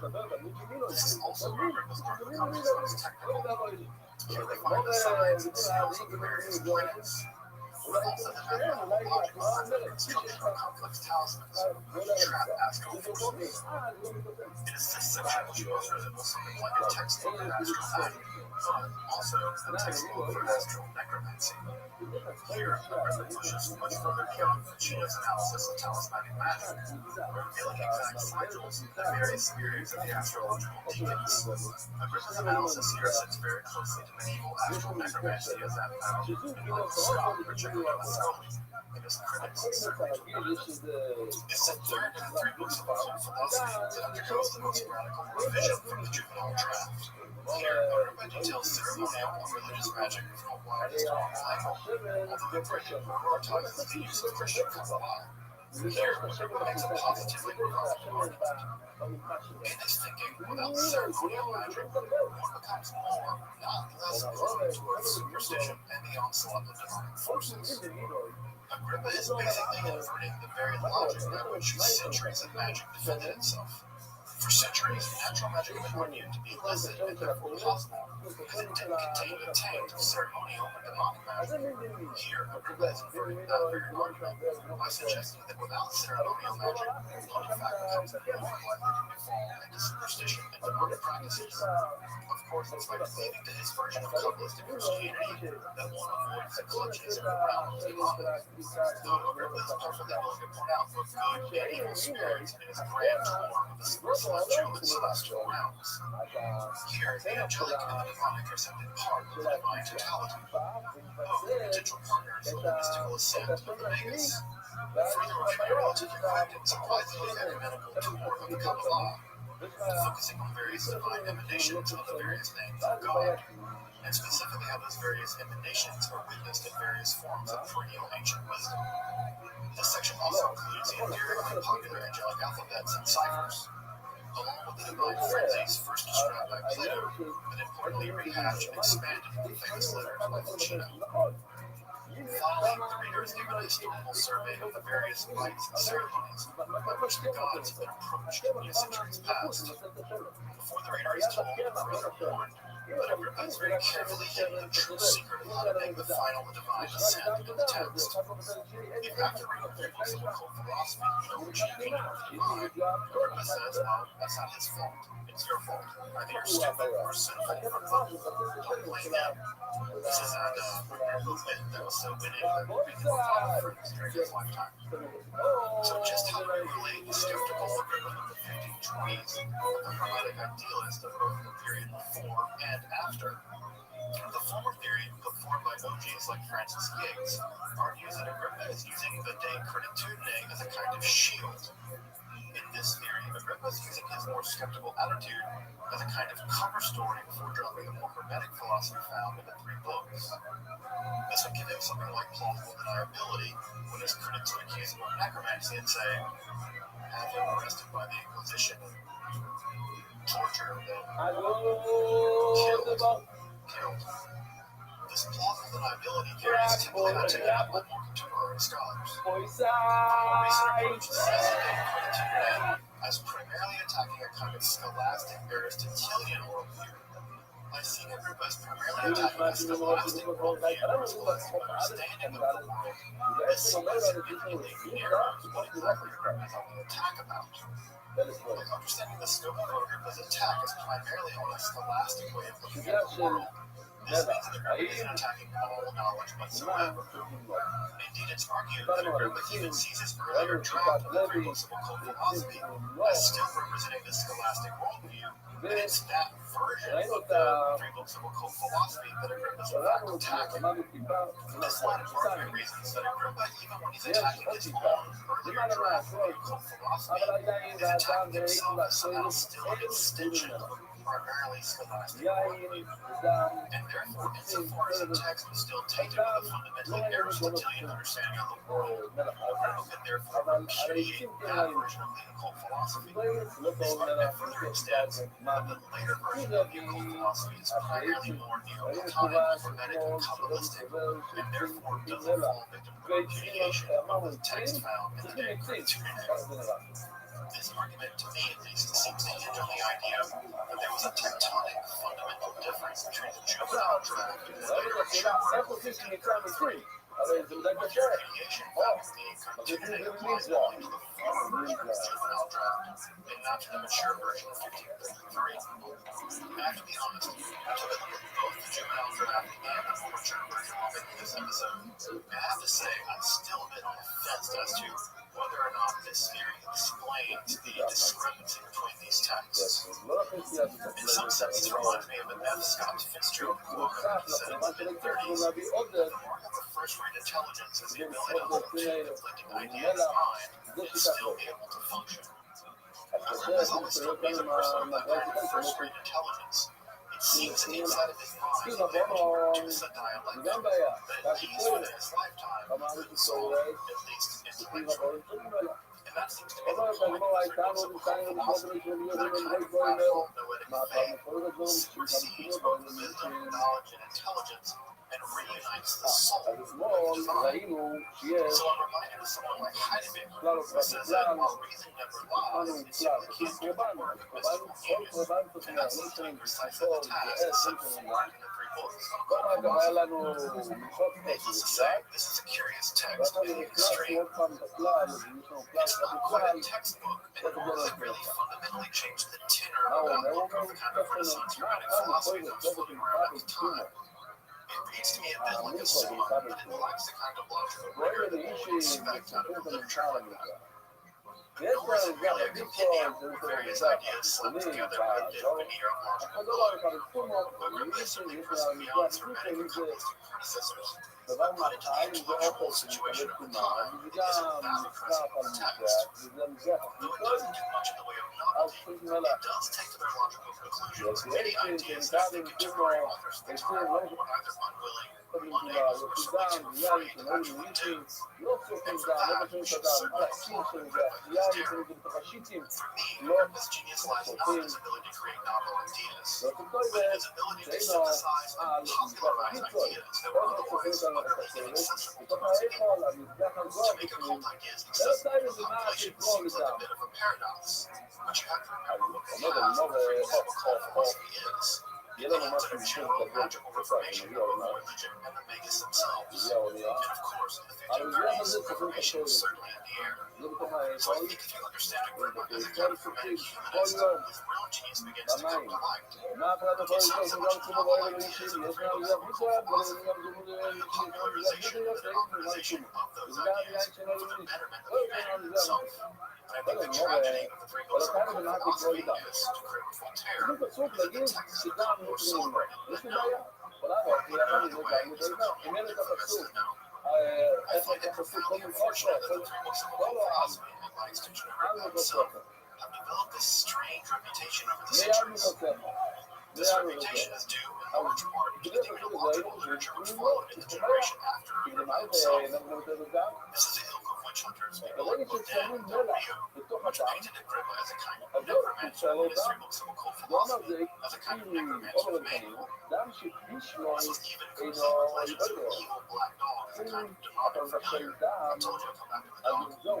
The story goes that this demonic dog was able to tell Agrippa the news of faraway events, just as Agrippa would walk out of his house and know what was going on miles and miles away from him. And of course, ultimately brought him to his doom after the death of his master. Even the legend of the evil black dog does actually have its origins in some degree of truth. But did that black dog became so colossal, spooky? Despite the fact that his friends and students attempted to defend his reputation after he died, this had virtually little effect. The legend of Agrippa as a necromancer stuck just as it had to Michael Scott and Pedro Bono, which is like stick to John Dee. Perhaps his interest, whatever his students still on fire, would go on to be part of the skeptical camp in the course of the witch trials. The action composed portraits of many of the people that confessed had done so under torture or simply suffering from things like what we now call mental illness and should not be held liable for witchcraft, much less be subject to the death penalty. Though, ironically, the one in this text actually describes what he calls the false monarchy of the demons, and includes many demonic names and signatures in order to basically mock them. Despite the fact that he's ridiculing these pretensions to demonic magical power, it's precisely those demons and their symbols that end up forming the basis of the Goetia and the Lesser Key of Solomon. This is all to show that cultural memory and actual history often go their own ways. This is all too clear when they think about the so-called fourth book of occult philosophy, which is altogether apocryphal or certainly Agrippa didn't write it. But the texts go on to become enormously influential. And don't worry, I'll be covering that text alone in a future episode of Esoterica. The three books of occult philosophy have remained very popular since they were printed, although again, for almost always the wrong reasons. And perhaps its most famous printing was the 1801 text, The Magus, by Francis Meredith, in which he plagiarized long sections of the three books of occult philosophy. Of course, the Magus went on to have an enormous impact in the development of modern occultism, and by extension, the perception of the occult in popular culture. Of course, Agrippa himself has gone on to become a name drop for occult mystery or dread, or folly in some cases, and he's gone on to an afterlife in literature, film, and video games. If we may call anyone a necromancer, it's us, and not Agrippa. We are the ones summoning him back into the dead over and over and over again to do our bidding, despite his best ideas. The three books of occult philosophy have gone on to become symbolic of a kind of occult philosophy that I don't think Agrippa himself would have actually recognized. But such is yet today the trade of history. If you're interested in the history of Hermetical cult philosophy, Albany, Kabbalah, the history of magic, make sure to subscribe to your Tales of Terror account. If you value my work on esoteric outlet, please consider supporting me on Patreon. Your support really does make the channel possible. The literary situation of my grandma's life and works remains sadly mixed. Unfortunately, there's no reliable English translation of this complete works. And the translations of the Greek to Yiddish and the translation of the three books of Kabbalah philosophy are also sadly behind on a lot of work. Despite the extensive notes of the occultist Don Tyson, the very old Frick translation, which I will never get to a complete Frick translation, is unfortunately very dated and often makes serious mistakes. The Rip was very subtle and very careful about text.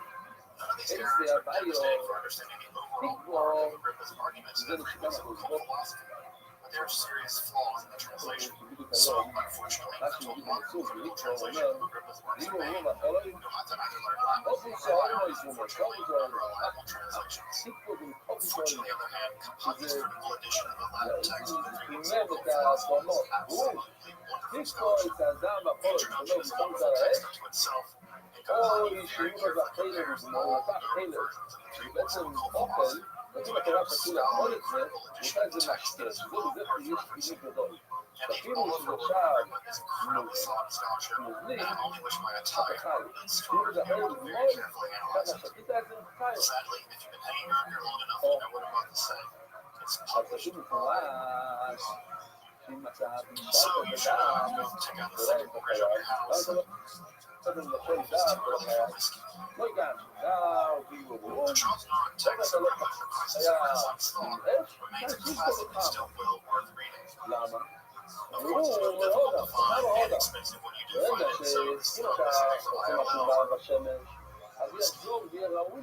Unfortunately, I have to report that the sections of 498 Yates of monumental scholarships are aged very poorly. While they're interesting for references, you may want to forego them. These sort of scholarly analysis of Ripon scholarship is decrepit. Clarence 2003, The Language of Demons and Angels, is an interesting and I think rather excellent analysis of the three books of occult philosophy. He's a very careful eye to remove that very subtle and technical Latin. Further, he brings to bear critical theory and puts structuralism onto the text in a very creative and thoughtful way. Although I know that both critical theory and post-structuralism are incredibly polarizing works, it's well worth a read even if you find critical theory and post-structuralism to be problematic. But you guessed it, it's published by Brill, so you're gonna have to eyeball it or sell it to for something. Well, until next time, I'm Dr. Justin Sledge, and you've been watching Esoteric Hub, where we explore the arcane side of history, philosophy, and religion. זה לגמרי אחר כך, אבל סתם שתראו מה זה גאלה. אדם שכל רץ בכל מהו, אם אדם נהיה גאלה, ואחר הוא אוכל את זה, מה לא אחר מלא, אוי, לימיתי, גוף, הנה רבי יוחנן אמר לנו כבר את ההלוך, אני שנית, כמה כאלה נית, אשתי. בואו נדע מה להגיד. מלא, זה בא אומר לו, דימו, מחבל את זה, מחבל את זה, יש תפקידים, אם ירד את הצעם, is positive and tremendous. Despite the horror of this concept, perhaps because of it, possession and exorcism remain perennially interesting topics in the history of the study of religion. Perhaps this is because of the ubiquity of the phenomenon. It seems to occur in the vast majority of Indeed, it's one of the most versatile religious concepts, changing and morphing over time to express that culture's most deep fear and trends.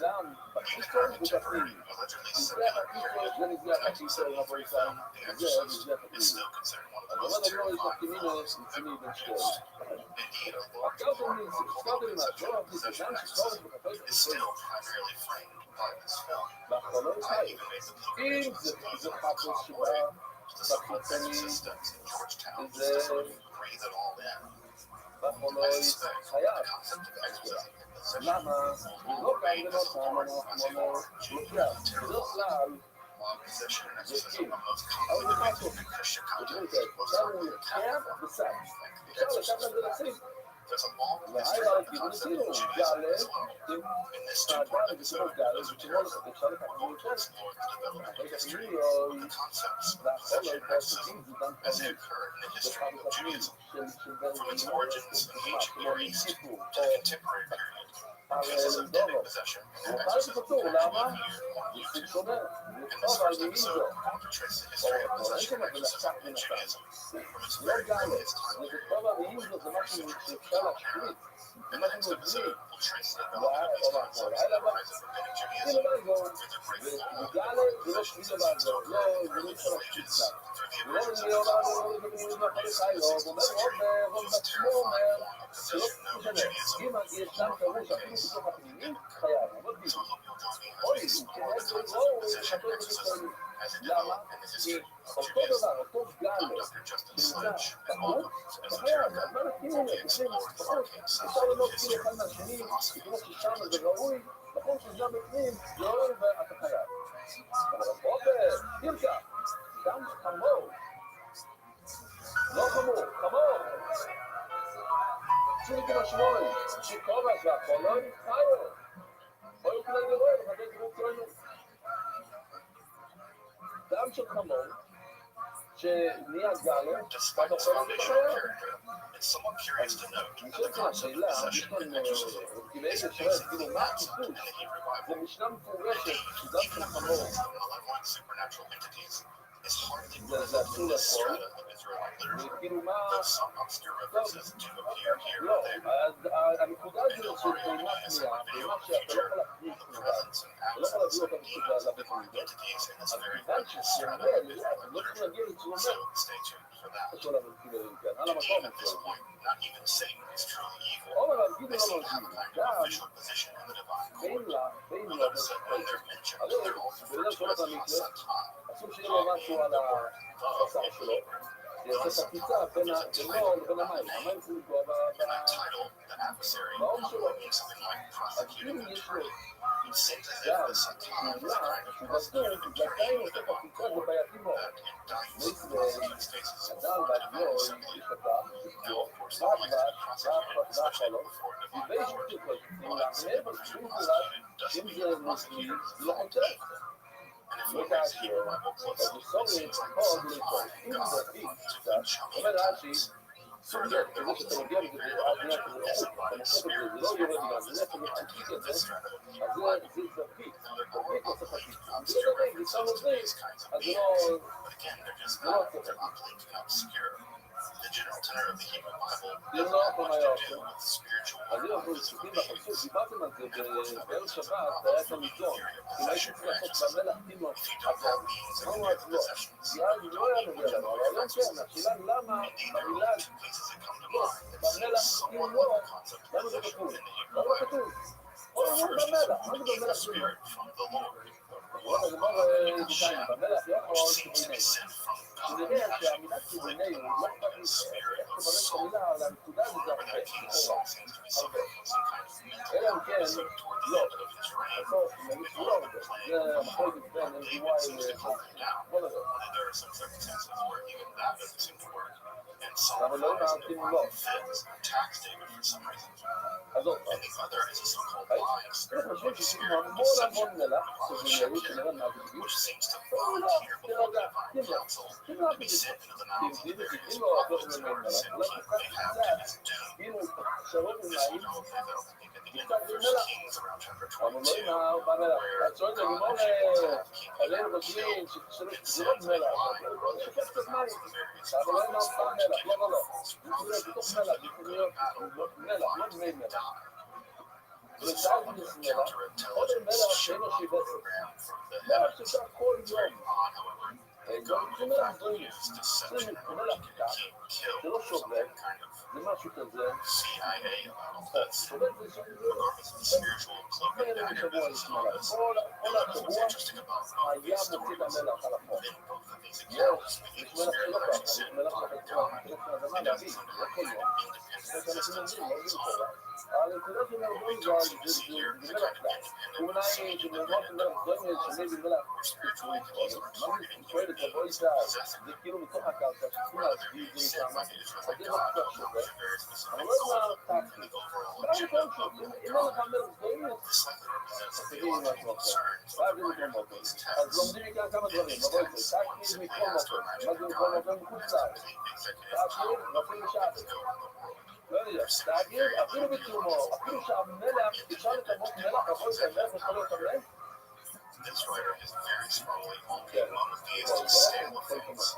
We see that as a kind of theological idea echoed in some אבל of the הגמרא בביננו, אמרנו את זה שזה יוחד שביננו, מילה מעניינת בביננו, לשים מלח, לשים הרבה מלח. אבל למה אמרו לו, לא אמר. יום לבוננו בקרן ביתי, לשים המון מלח, לשים המון צבע בתוך עתיד, גם עם פארוי וזה, לעומת על השלטון וביננו זה מלשון צבע, בסדר. רבי יופי, ביננו מתפוננו, לא תבוננו, יתפוננו, שנכניס הרבה צבע. היום רבי יופי יעצן את טיפינו. המילה ביננו זה מלשון בניין. לבנות קומות, עוד שכבה, ועוד שכבה, איזה שכבה. ולרוב יופי, מביננו וביננו, שבניין, לא יופי ציבוננו,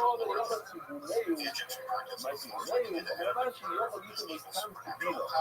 יופי לא ידם קיבינו, אבל לא ידם קיבינו. יש כדור את זה, maybe I even know the melash and whiskey all over some of the melash, before you all for that, you have to listen to the melash from all over.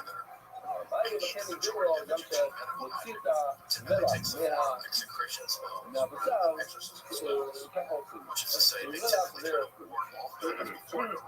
לא, אבל מלח חייב יהיה מועל בו, זה חידוש גדול, שהמלח שנמצא על העבר של הבשר, אם אתה משתמש בזה, אתה חייב על מילה, היא קורבן, שלם חודש. לגבי השבש, מה שנמצא על המזבח כאן, מה זה אומר? זה נפל מהעבר הזה. זאת אומרת, מה לקורבן, זה נפל על הכבש, ואתה משתמש בזה עכשיו בנילות, כן? עוד, לא יודע, 30 סנטימטר, אם נגרוס מלח. אין מילה. נשאלת השאלה, למה? אבל גמרת להשתמש בזה. נו, אז גם מהעבר, גמרת בסדר. רצית המצוות מילה, עכשיו אתה יכול לגרב את זה אולי. למה שם יש מילה? אם זה על העבר, זה נפל מעבר על הכבש, זה מוצא. לא יודע גם איזה מועל בו. שדר הכבש, מי שדורש שהוא מזבח, אין מועל בו. אבל זה דבר כאן שזה נפל, רק אומר, זה נפל מהבשר, לכן אין בזה ספר מילה. אבל אמרתי מה יקרה, איפה אתה רואה את זה? הרי גמרת את המלאכה, גמרת את העבודה, ברגע ששמת את המלח על הבשר, אז קיימת את המצווה של מילה, ואז אתה משתמש במלח, מה הבעיה? תקראו, לקראת יום זה לא תדלו, בבית השלישי, לקראת יום זה, והמשיך האחרון מעלה מלח, והוא רואה שם כל מלחים, אז גם המלח נחשב חוי לו, לא, אם שעושים את זה, חלק מהחלק. סגן האוצר אמר למלח, אבל איזה שהוא אחרון מיליון צמח, יש חצר, הכהנים, משתמש במלח. אבל זה לדעת, מה זה? אבל שמאל, לא על הקורבנות. מותר לו, זה קורבן, לפעמים יש קורבן שמח, במלח של המזמין. אבל האכילה לא, הוא אוכל שם מספיק. אסור לו לאכול מהמלח. זה מילה. זה עוד בלייטים, מה לקורבנות גם לא יחלו פה? מה אכילה להחליף פה? הקורבן זה הקורבן. אכילה זה מה שמחלים את הסטייק מהסוף. כל הגמור היה שזה לא יכול לצפות, שנהגים או... זה לא שואו. ואיך הם מאבדים אותו? מהמלח הוא מסתביק לו, לא מותר. אבל עוד לא להבין לנו, למה זה לחשוב?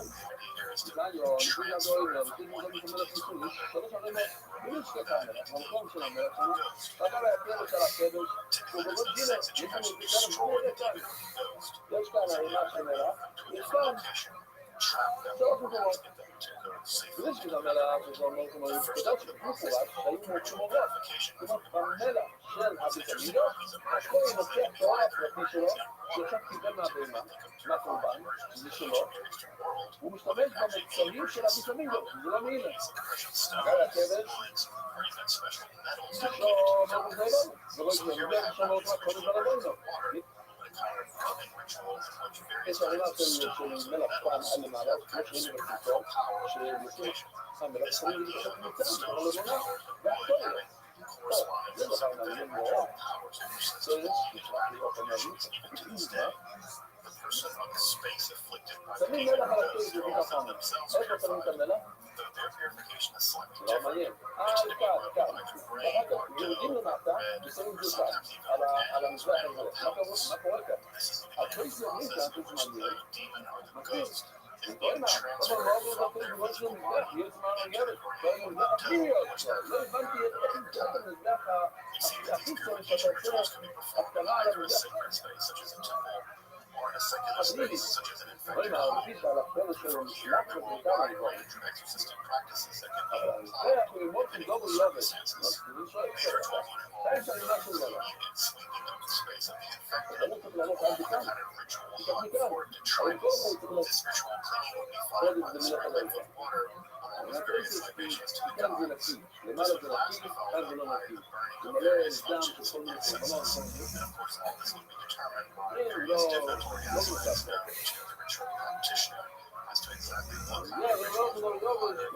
מוצא. אומר לך שיאנו משיח אומר לך מסוף ולך אוי כמה מוצאים כל הדברים האלה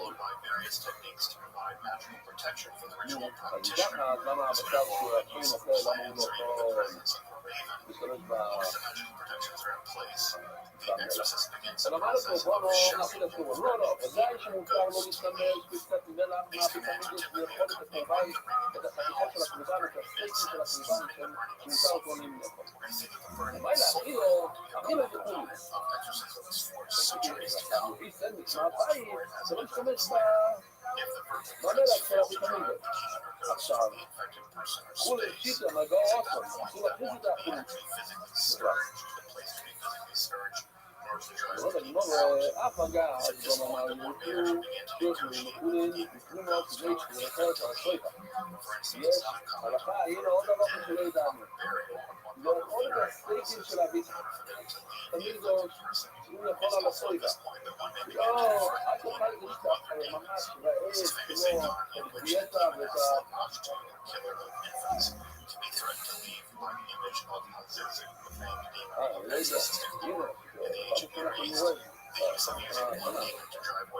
לא יודע, הנה. זה נשמע שכל קורבן, נשמע שזה לא מכובד לאכול משהו קדוש בבטלות, זה לא יכול לטפל, כל זה בקורוגה, כמו שמלך מלך, זה מלך אחר. לא רגע, לא רעב, לא עושה דיאטה עם שלא קונים, הוא לעזור, זה רעב. זה נורמלי, נגע כאן, אז קודם אז תיקח סנדוויץ' בחוץ, אז המלח לא אוהבים. מלח בדיקות שלא יבינו לנו.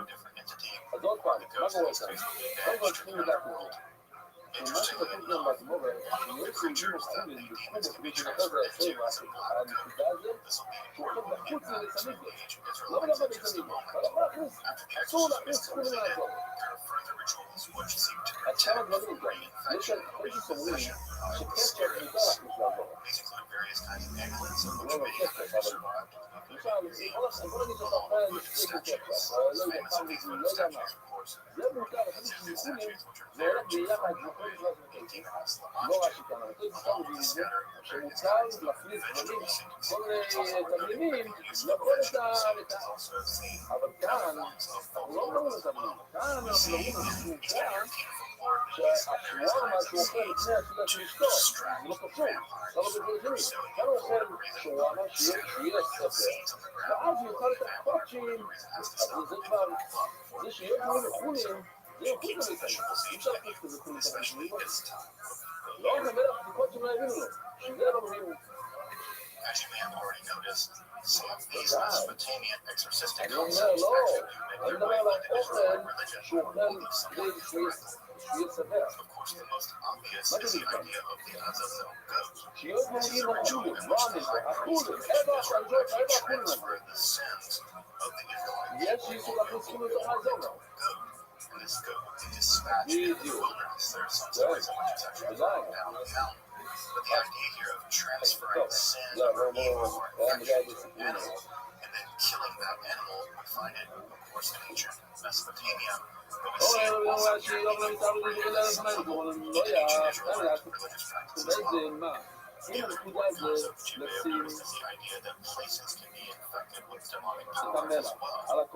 This is very likely echoed with the ancient Israelite conception of Sabbath, which is sometimes translated incorrectly as leprosy. This is not heresies, as Tzaraat is some kind of supernatural illness sent directly from God. And importantly, it can inflict people, famously inflicted Moses' sister Miriam. They can also inflict places that are very complicated rituals in which Tzaraat can be diagnosed by priests and can be dispatched by them and by them alone. So in both of these cases, both the case of the Azazel goat and the concept of Tzaraat, supernatural illness which can inflict over people and places, we have something like ancient Near Eastern possession practices or rituals being imported into Israelite religion. So we can see at this point that the basic metaphysical structures for possession practices are actually already in one of the ancient Bibles. We have evil spirits coming from God and possessing people and new things. We also have the exorcistic technology being imported from ancient Mesopotamian cultures in the form of the Azazel goat and its Miraculous. It is from the combination of ideas like these that will eventually produce a concept for possession exorcism goat in both Israelite religion and in turn in Judaism. The next major moment in this history is about the exile of Christianity from BC to BCE and the rise of Jewish Orthodoxism. As you can see on the screen, Orthodoxism is an enormously complex movement in religious history that applies video time series of important Jewish envoys. So make sure to stay tuned for that.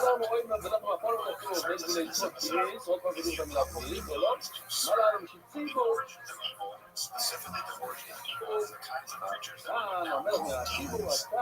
Possibly the first and last influence Judaism began to import orthodox and demonic creatures into its religious mythology at this time. In fact, it's during this period that we get the first named angels, Michael and Gabriel, as they appear in the apocalyptic classic The Book of Daniel. But also it's during this period that we get the first things that we might recognize as the demons. These are the so-called vultures, as they're found in the famous Book of Enoch.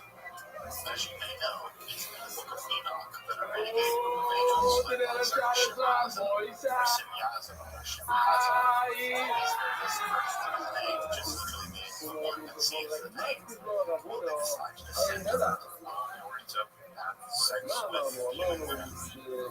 Now, before you go making any Earth Girls or anything else, one of the first women that these angels encounter actually tricks the leader of the angels, Semyazim. There's a great moment where Semyazim is trying to have sex with this woman, and then rather than even go over to having sex with him, she demands that he teach her the divine name, and Semyazim does. As soon as he does the divine name, she is transformed instantly into a series of stories of the Pleiades and escapes from his clutches. So what's interesting about this story is that the very first woman that these renegade angels encounter is called Smart Son. And there are two important things about this story found in the Book of Enoch. One, that the angel that primarily concerned in illicit sexual activity with women.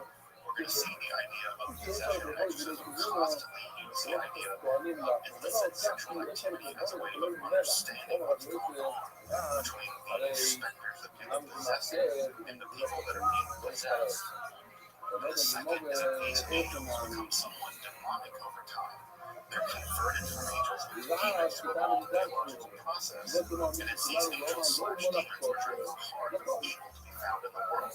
These are the various angels that teach human beings about everything from make war, cosmetics, magic, and all kinds of things that the Book of Enoch typically considers to be evil. Of course, none of this is possession, strictly speaking. But again, as part of the transition of the narrative from supernatural entities to an idea of possession, we have one, the sexual element that's very important in much of the later possession exorcism stories. But two, the transition of supernatural creatures, somewhat outside the power of the divine, as independent entities, and yet more as a capable acting as independent Lord entities. It's only then that they start on the task of possessing. So again, not a straightforward possession. We're getting closer. About a century after the composition of Enoch, the idea of sexual desire in demons is fused in the book of Tobit. As you may know, the book of Tobit can be found in the Christian Apocrypha, and it was the favorite topic of many Renaissance painters. In fact, if you've ever seen any Renaissance or medieval painting with angels walking around with a young man with a fish, you're almost certainly seeing an image from the book of Tobit. It is that fish that is actually most important in this part of the story. To summarize very briefly, Tobias and some of his angelic friends are out hunting. Now, this angel friends, as an angel friends. Anyway, they're out on a hike and they find a fish, and the angel tells them to gather up various parts of that fish because they have some kind of magical or supernatural powers. Now, young Tobias wants to marry the fair Sarah, but there's a problem. There is a demon named Ashmedai living back to him from the pit that guards Sarah, and anytime anyone attempts to court her, well, he could even kill them. Now, it's worth noting here that the name of this demon is Ashmedai, or as it means. You may recognize Ashmedai as not a Hebrew name. In fact, it's an Iranian Zoroastrian name. This is indicative of the demon being imported here from Persian mythology. Zoroastrian mythology, showing that ideas from other Middle Eastern cultures are now making their way for sure into Judaism. The demon in this text has a Zoroastrian name. Well, at any rate, the young Tobias does court the fair Sarah, and he uses the liver and the heart of this fish as a kind of ungendered incense fumigation to try the demons for Wales, Egypt. Now, when the demon Ashmedai is driven all the way to Egypt, the angel Raphael has been waiting for him and finds him hand and foot in chains. I should also mention, by the way, this is the first appearance of our friend Raphael as an angel in literature. Sometimes his first appearance sounds kind of like typical, like Superman first appeared in Detective Comics or whatever.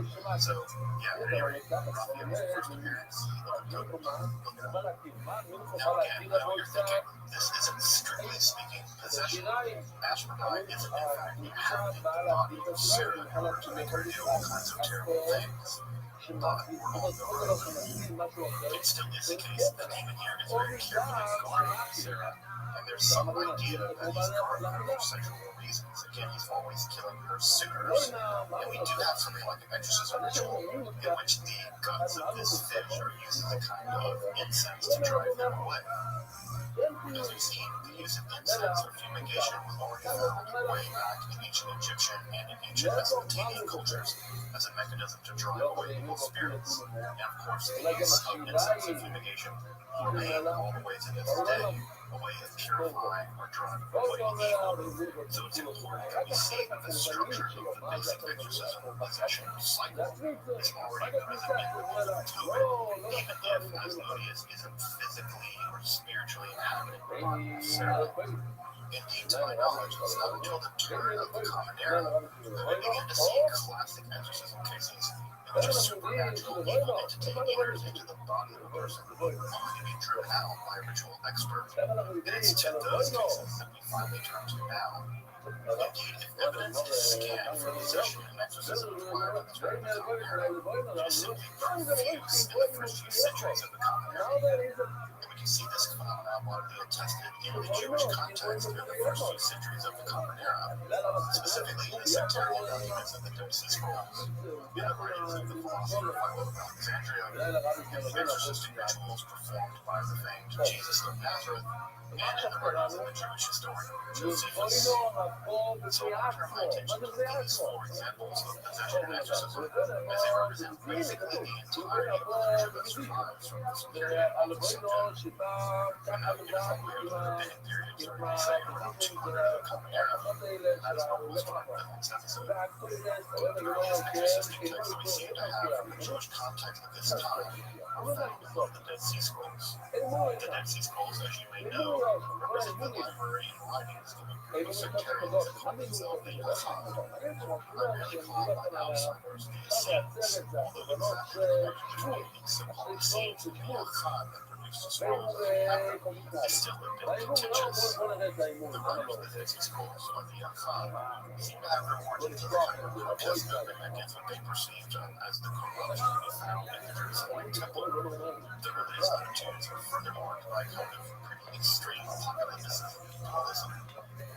In this dualistic theology, they see themselves as the sons of light, and their opponents, the sons of darkness or the sons of Belial, or demonic forces which control the world. In their theology, they alone are the actual representatives of goodness in the world, and after a titanic apocalyptic battle with the sons of evil, they alone are victorious. Their literature describes the community with strict initiation protocols, a very ascetic lifestyle, a need to sell power in the Jewish world, and the desire to live in a high degree of ritual purity, separated from the vast majority of the world. Following the Great Revolt at the last time of the first century, it seems that their community was destroyed. Their scrolls simply remained in those caves, only to be discovered from time to time, primarily in the mid-20th century. Indeed, about 1,000 scrolls and tens of thousands of scroll fragments have been discovered to date. As you can surmise from this brief summary, the world of the Yachad, the writers of the Dead Sea Scrolls, is a world positively filled with demonic power, and it's this demonic power to which I want to turn to now. The scrolls that interest us, at least in this episode, are a series of psalm-like texts which are described as psalms to be sung over the stricken, and they strongly represent the earliest kinds of Jewish incantation exorcistic texts in history. The major of these scrolls is 4Q444 and 4Q510. I'll be putting up some texts from these exorcistic scrolls on the screen, which you can also consult in various other texts as well. It seems that the exorcistic power of this text is primarily in the form of finding the demon to the person, by describing to the demon the awesome power of Israel God. Indeed, the repetition of the power of God over and over in exorcistic rituals is very common. You'll see it from here in the Dead Sea Scrolls all the way into other rituals that are found even in the Catholic Church. You'll remember the famous scenes in The Exorcist, where the exorcist there in those rituals are actually to accurately repeat over and over the power of God compels you, the blood of the martyrs compel you. This idea of the power of God actually forces the demon out of the body of the possessed person. Those kinds of ideas and that kind of repetition can be found here all the way back into the Dead Sea Scrolls. It's also worth noting that it's in these texts that we get a kind of early inventory of demons. In fact, Lilith, the famous demon, can be found in the alphabet of Ben Sarath, and Greek feminist fame is actually mentioned here for the first time in any manuscript in recorded history. Lilith, as you may know, has a history of being related to the demoness of Rothschild, mentioned earlier. Both of them are typically responsible for grim death in the ancient Near Eastern world. It's also worth pointing out that some of these exorcistic psalms found in the Dead Sea Scrolls also invoke the name of Solomon. As you may know, Solomon would go on to be known for his power over demonic forces, including the ability to use those demonic forces in the construction of the temple itself. So already in the early 1st centuries BCE or the 1st century CE, we have Solomon being depicted as a kind of exorcist, using his vast power and knowledge in the effort to exorcise and control demons. This idea is going to become crucially important in the development of magic from the Greek magic empire through the medieval Roman tradition, in which the concept of magic is typically associated with the ability to control demons. We can trace that idea back all the way to the exorcistic psalms found here in the Dead Sea Scrolls. While we do have these exorcistic scrolls, and they do give us some insight into the theology and the practice of exorcism as it was done in the age of the 1st century of the Common Era, what's actually missing are the actual rituals that they may have done to further the process of exorcism itself. In other words, what we don't know is how did these texts actually function into the practice of exorcism as a ritual. Were there fumigations? Were there unguents? Did they use ritual baptism, which we know is a core component of life there at Qumran and being Echad? The answer is we don't know. What we have here are the texts, but we don't have anything like the rituals that these texts would have focused into. We have the text of the incantations that would have been used very likely in exorcism rituals. We don't have any sense of what would have been done in addition to the chanting perhaps of these texts.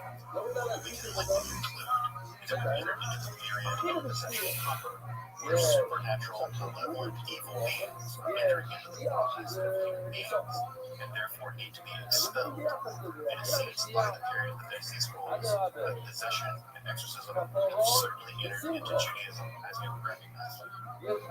Of course, the most famous Jewish exorcist in the history of the ancient world was none other than Jesus of Nazareth.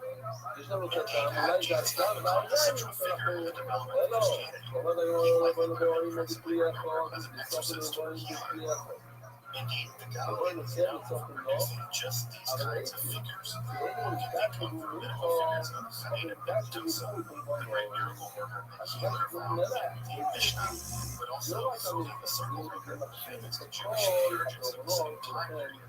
So it's unsurprising that we would have Jesus of Nazareth, the famed exorcist, along with other rabbinical figures like Chayim ben Dosa and Chayim the circle maker, all sort of figuring into a Galilean story about the various kinds of miracles from that region. The exorcisms of Jesus performed were among his most prolific miracles. In fact, there are at least 9 recorded exorcisms to be found in the Synoptic Gospels, although it's interesting to note that there are no exorcisms performed by Jesus in the Gospel of John, I think. This is sometimes referred to as one of the Johannine missions, these strange aspects in which there are stories found in the Synoptic Gospels that are not found at all in the Gospel of John. For whatever reason, there are lots of theories as to why this is. But there can be no doubt that along with the healing miracles performed by Jesus, it was the exorcism miracles that seemed to attract a large following of his earliest disciples. The descriptions of the exorcisms performed by Jesus sometimes are as brief as a few sentences, and sometimes about 5 long, recipes to be found in every one of the Synoptic Gospels. What's also interesting about tracking exorcism stories in the New Testament is that one can see them change and develop as the theology and the ideas of Jesus himself change as the Gospels are produced. In the earlier stories, we have a very meager story sometimes, but for Luke and Matthew, the stories become chorus. This, of course, tracks from the development of Jesus as a healer/exorcist to his role as a kind of prophet to eventually the role of both Messiah and biblical figure. The typical mode by which Jesus exercises people usually is with commands, although it's often through the faith of the person in the ability of Jesus to heal them that in fact effectuates the exorcism itself. Although I think the most famous exorcism story involving Jesus is the so-called Galilee that we have found in fact in all 3 Synoptic Gospels. Here we have the story in which Jesus travels to the Jordan. This is the area just to the east of the Jordan River. And there he encounters a man living horribly among the tombs of a city. Of course, the area of a tomb is doubly horrifying. In the Jewish imagination of this time, tombs are places of incredible ritual uncleanliness, but also in later rabbinic literature, it is precisely in graveyards and tombs that demons seem to lurk most ferociously. We're told further that this man is possessed by a demon or demons, and that this demonic possession has given him unusual strength. Apparently, the townspeople have tried to bind him with ropes and chains, and he has subsequently hardened them in alleys. Upon just the sight of Jesus, the demons themselves seem to recognize his immense power and beg not to be tortured. At this point, Jesus commands the demons to come out of this man, and then demands to further know what their name is. This idea of knowing what the name of the demon is in order to control it is a classic idea to be found all the way back in ancient Egypt. This idea will be found all the way back to ritual practice of the contemporary pyramid. Upon that command, the demon reveals his name. In fact, we find out that it's not just one demon, it's in fact a host of demons, and these demons revealed their name to be Legion. We'll come back to that in just a moment.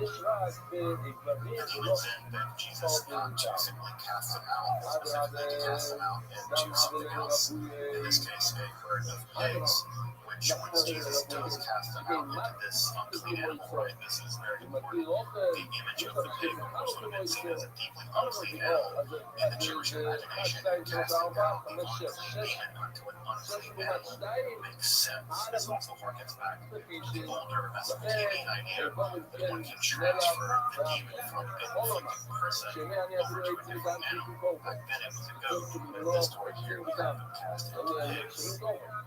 Subsequently, the herd of pigs now filled with these demon legion throw themselves off a cliff into some water and therefore die. It's important to note that the local townspeople impressed and somewhat terrified of Jesus' power to move these demons into these pigs were also terrified of Jesus and basically requested he leave and go somewhere else. The demon-possessed man who wants to join with Jesus as Jesus departs is actually told to go to the capitalist and simply tell people what has happened to him, thus further spreading the message of Jesus and the idea of Jesus' enormous power over the forces of evil.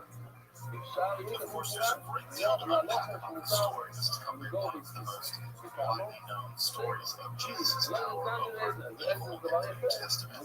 I think what stands out to me the most is that the name of the demon here is Legion. Legion, of course, isn't a Jewish name. It's not to be found in Aramaic or Hebrew.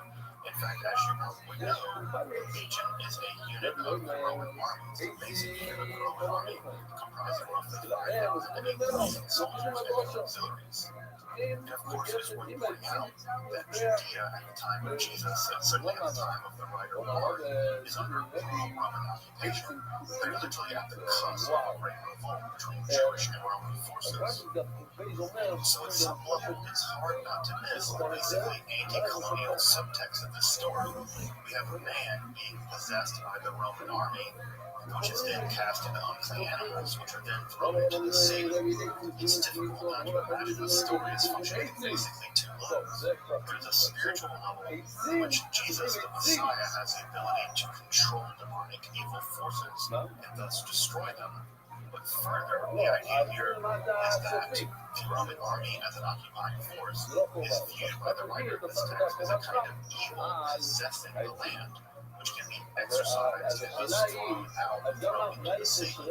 Of course, there's no sea in the Transjordan. I think the sea that the writer has in mind here is the Mediterranean. The idea here is casting the Romans into the sea as if it were a demon possessing the land of Judea. To me, this dual-layered text represents the great creative genius of the writer in early Christianity. We have Jesus as messianic powers over evil, but also we have here a deep hope for redemption, in which the evil Roman army, the demonic Roman army, will be exorcised from the land of Judea. So we have a kind of dual apocalyptic messianic story operating here in the very famous story of the Gerasene demoniac. Of course, just as early as there were literal accounts of exorcism and possession, there were also more rationalizing trends in the Jewish world as well. This more rationalistic argument can be seen in the writings of someone like Philo of Alexandria, the Jewish philosopher of Platonism. As you probably know, Philo is most famous for attempting to reconcile his Jewish religious beliefs with the larger Greek philosophical ideas of his day, producing a synthesis in which both ideas are married harmoniously. His philosophical output is rather vast, but I want to focus in specifically in his discussion on the relationship between Jewish demons/angels and the Greek idea of the daimones, or spirits. These daimones are relatively neutral spirits in the Greek imagination, and see how he attempts to understand just how the Greek daimones and the Jewish relationship of angels and demons relate specifically in terms of the process of possession and exorcism. As you can see on the screen, this is from Philo's book called The Giants. They have a really fascinating attempt to understand just what angels, demons, and daimones mean in the context of a more psychologizing aspect found in Philo's middle Platonic philosophy. For him, angels, demons, and daimones are less supernatural creatures which exist in the external world as much as they are psychological facts about our own interiority. In this case, he's specifically talking about our own addiction to physical pleasure, which he likens to a kind of possession. Of course, this idea can be traced all the way back to Plato, between the two horses of desire and reason sort of being driven, in some sense, if we're lucky, by the logical power of the rational aspect of our soul. Here we have the idea that divine power or influence is primarily our inability to control our own inner life.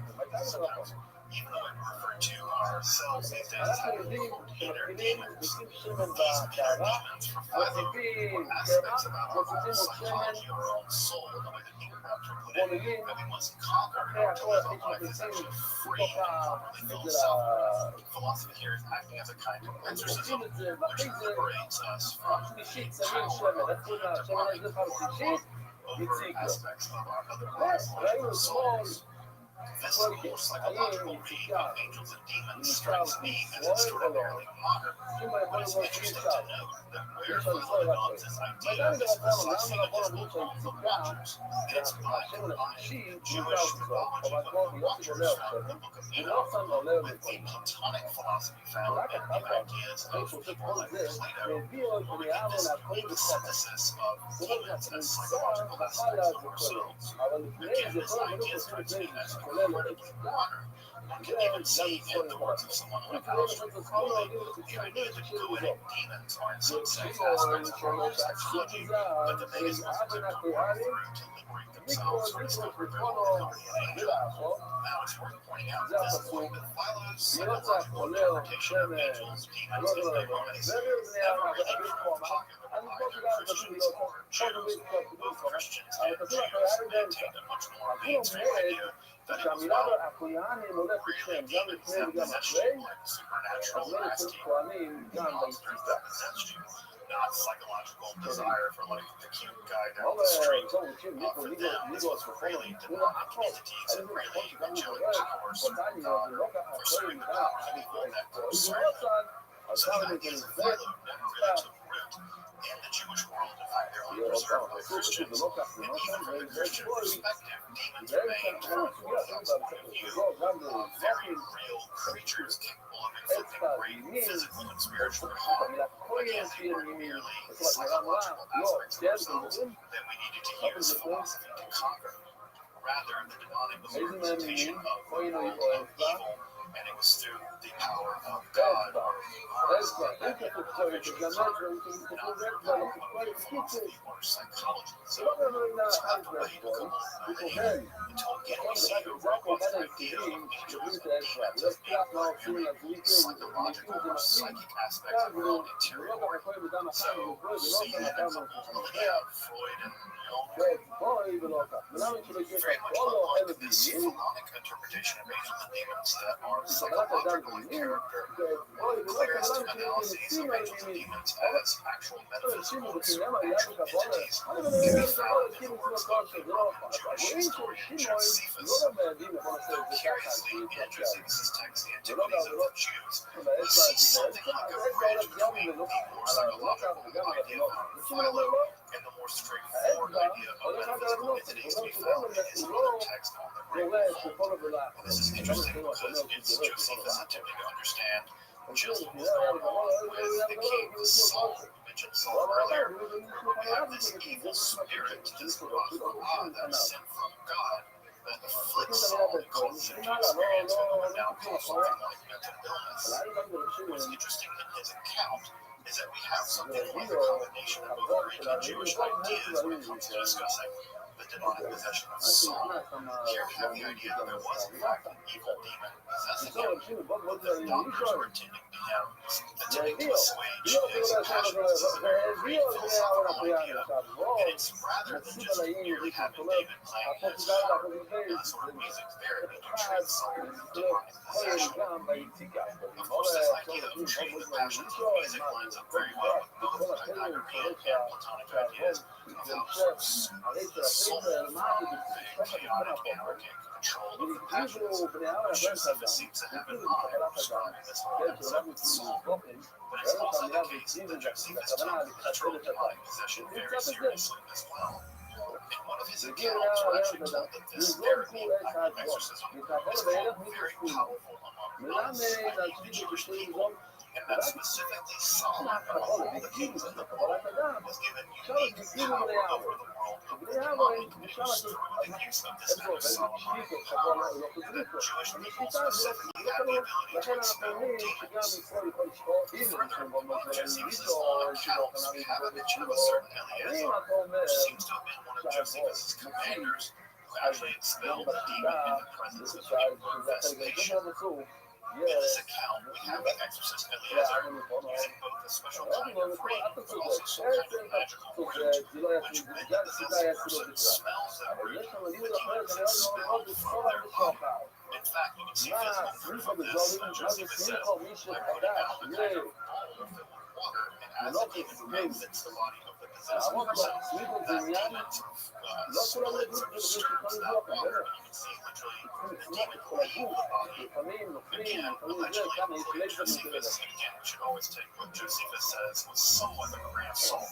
Josephus is interested in more or less popularizing Josephus more than he is telling the truth or anything else. But this is such a strange story. How can something like this did in fact happen? That perhaps he did have a certain Eliezer who had a sonic gig as an exorcist aside from being a commander, and perhaps he did exorcise more than the presence of the emperor of this nation. I suspect the emperor would have been entertained or something. In a brief section in Josephus' book on the Jewish War, actually told perhaps something more about this root that the exorcist Eliezer used in the performance here before visitation. In this account, we're told of a special kind of tree which seems to emit something like lightning, and that the roots of this tree have a kind of magical power, specifically a magical power over demons. The problem with this tree is twofold. One, it doesn't exist anymore, it seems to have been destroyed, perhaps during the Great Revolt. And two, if you actually attempt to get one of the roots of this plant, you immediately die.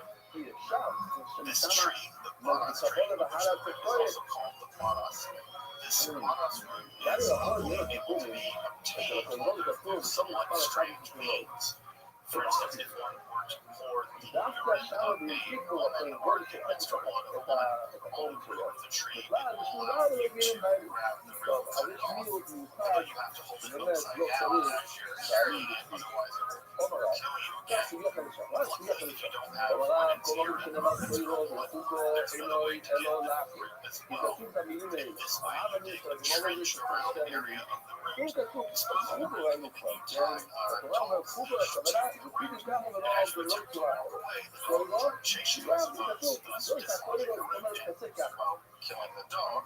But if you get the root, apparently if the dog snatches the root out of the tree, I don't think you have to hold the root upside down or being killed by the Paras.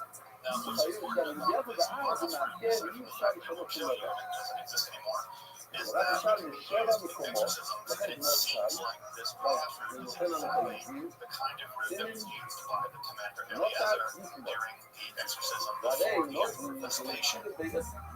So clearly by the time of the Dead Sea Scrolls, by the time Jesus was Nazareth, and by Josephus, we already have a relatively sophisticated idea about just how exorcism is meant to happen. The Dead Sea Scrolls have given us a liturgical mechanism by which to drive demons away through instilling fear in them of God. We see in Jesus the idea that you can command spirits through very strong language, and by learning their secret name or transferring them from one kind of being to another. And in Josephus we have the use of perhaps magical rings and roots, which also seem to be somewhat magical, that have the ability to drive these demons out. Now, this idea goes back to ancient antiquity already by the time of Josephus, but already we're seeing here the elements of a very sophisticated theory of exorcism using a wide variety of liturgies, magical words, commands, incantations, magical rings, and magical roots, already by the term common era. Exorcism became extraordinarily sophisticated in the Jewish world. We can see much of this really fascinating exorcism technology coming together in a very fascinating formula found in the Greek magical vocabulary. Here we have a really fascinating exorcism ritual to be found in PG form. It's fascinating for lots of different reasons. One is it's actually widely, it's written in both Old Coptic and Greek, with some sections of the alliteration being done in Coptic and some of them being done in Greek. What's also really fascinating is it seems to combine a lot of what we've already seen from Jewish exorcism rituals from previous time periods, being somewhat synthesized into one new kind of ritual. This incantation is interesting because it involves the command language we've already seen, for instance, in the exorcism of Jesus. Here we have command language that both natural language, but also magical language, but also the use of magical metals. Here we have the use of tins like amulet to secure the person possessed after the exorcism has been completed. Here the herbs in question are actually used as a kind of rope to protect the person being exorcised throughout the exorcism, but also they're being used as a scourge to drive the demon out. What's really important about that, I think, is that this harkens back all the way to the Neo-Assyrian text we looked at previously, in which a scourge was also used there to drive demons out as well. Notice here the text is also highly syncretistic. This is very common for text in the Greek magical pottery. I've made a whole video just on the Greek magical pottery if you're interested in checking that out. But notice here again, we have a wide range of techniques being used to drive away the demon, but also we have a wide range of theological expressions found in this text as well. For instance, we have a invocation to specifically the Jewish God, the addition of a slight Christian element with some paganism thrown in throughout as well. Indeed, there's some clear Gnostic elements combined in this spell. So, of course, this kind of syncretism is very common both in exorcisms and magic generally. As in much magical practice, we might conclude that when the going gets tough, the tough gets syncretistic.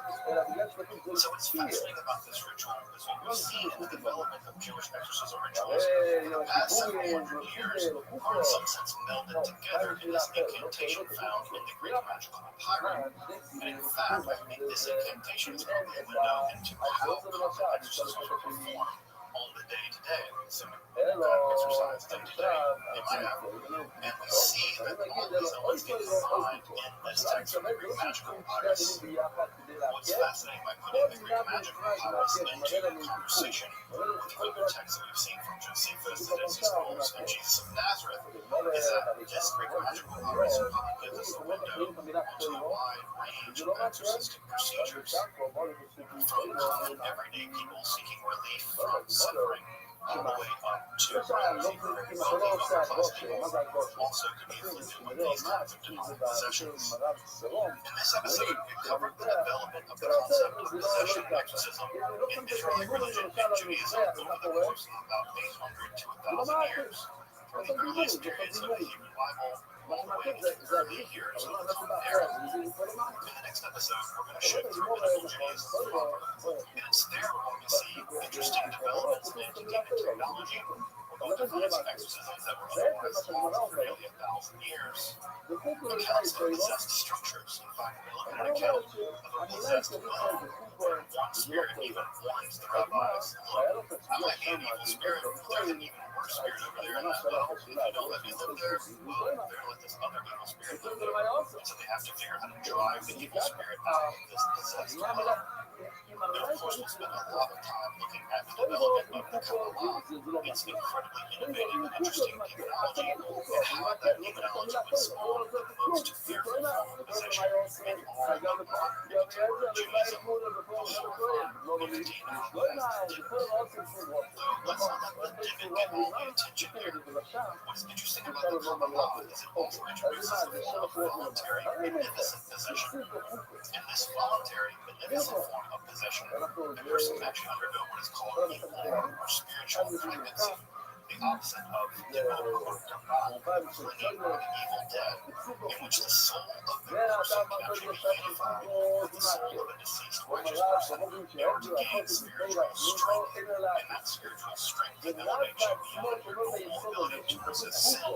It can even elevate you to the position of a potential Messiah. ששון And העולם being לעקר, very כן, והיה לו את informative, היסוד full, הזה and to כמו the שכולם beneficent, הפעילו את זה good כדי possession לפחות to be found in the אם development of התורה Kabbalah חוזרת and על עצמה respect פעמיים, period. אז מה כן? So I hope you'll join us as we turn אז next אנחנו time צריכים שהתורה to the תחזור על עצמה development of the פעמיים. ideas of כתוב possession and במיוחד חוקו, exorcism תודיע פעמיים, in זה מה the כן. Kabbalistic world. כן, אז כאילו חוקו, If you're interested in the history of demons, כאילו angels, להכיר, spirits, כן, occult אם philosophy, לא, Kabbalah, and alchemy, משמע make sure to שהתורה לא subscribe. חוזרת על עצמה These are all פעמיים, core אז content זה לא areas מעשה, here in אז זה Esoterica. חוקו. כל דבר Also, במיוחד if you חייב want to support the ללמוד creation of accessible, free content אבל and אני topics שאני about רוצה esotericism, חוקו I hope you הכי consider נקסיבו. supporting לא us חשוב on על Patreon העבודות של or with הרבים. a one-time לא, donation. עומד לגמור חוקו הכי Your נקסיבו. support of Esoterica helps to make the ברגע channel נכון possible, and I נקסיבו really חוקו appreciate your הכי support. נקסיבו.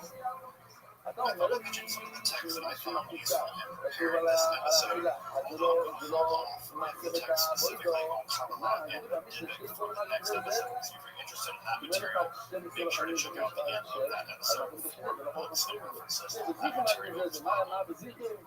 The אז classic text, איך לנו possession, זה? and כי למדתי exorcism מלא by פעמים, הנה post-traumatic הבזיקים. remains אז טוב, basically הבזיקים the רק most זה, יש important לך touchstone in שתי the field, הלבוינו, אבל although there are sections that significantly updated but still pretty reliable.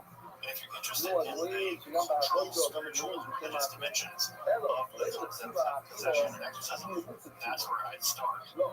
אם כתוב Although I will חוקו say the text באכילה is זה על overall שם pretty לראות good, שם גם I קרוא, would בלי make חזיתו, individual למה? instances of the כתוב, studies that he למצוא, does. I הוא would משם certainly לא. go other יש כאן, modern בגלל contemporary ששואלים לו, scholarship going אומר forward רש"י, in מה לא אוכל להגיד exorcism לו, and אוכל possession להגיד in חוקו those גדול, specific חוקו. cases.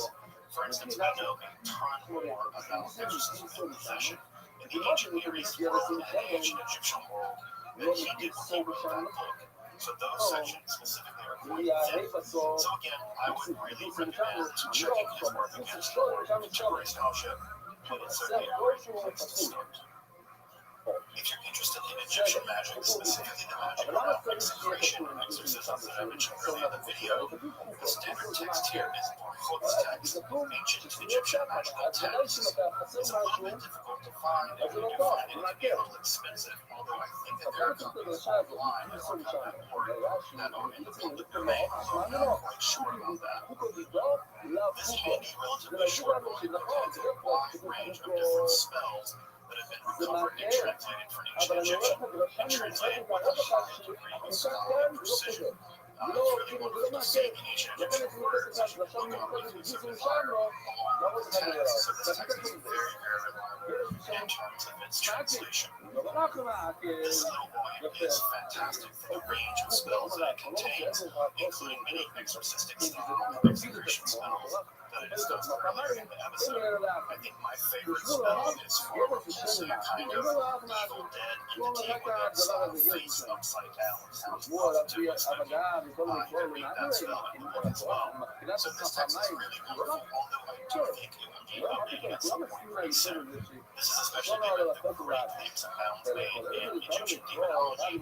For instance, the University of Swansea has a fantastic demonological database we can look through hundreds of demons. So the research being done on Egyptian religion, Egyptian magic, Egyptian technology is all going to need to be updated at some point in the near future. New scholarship is appearing all the time.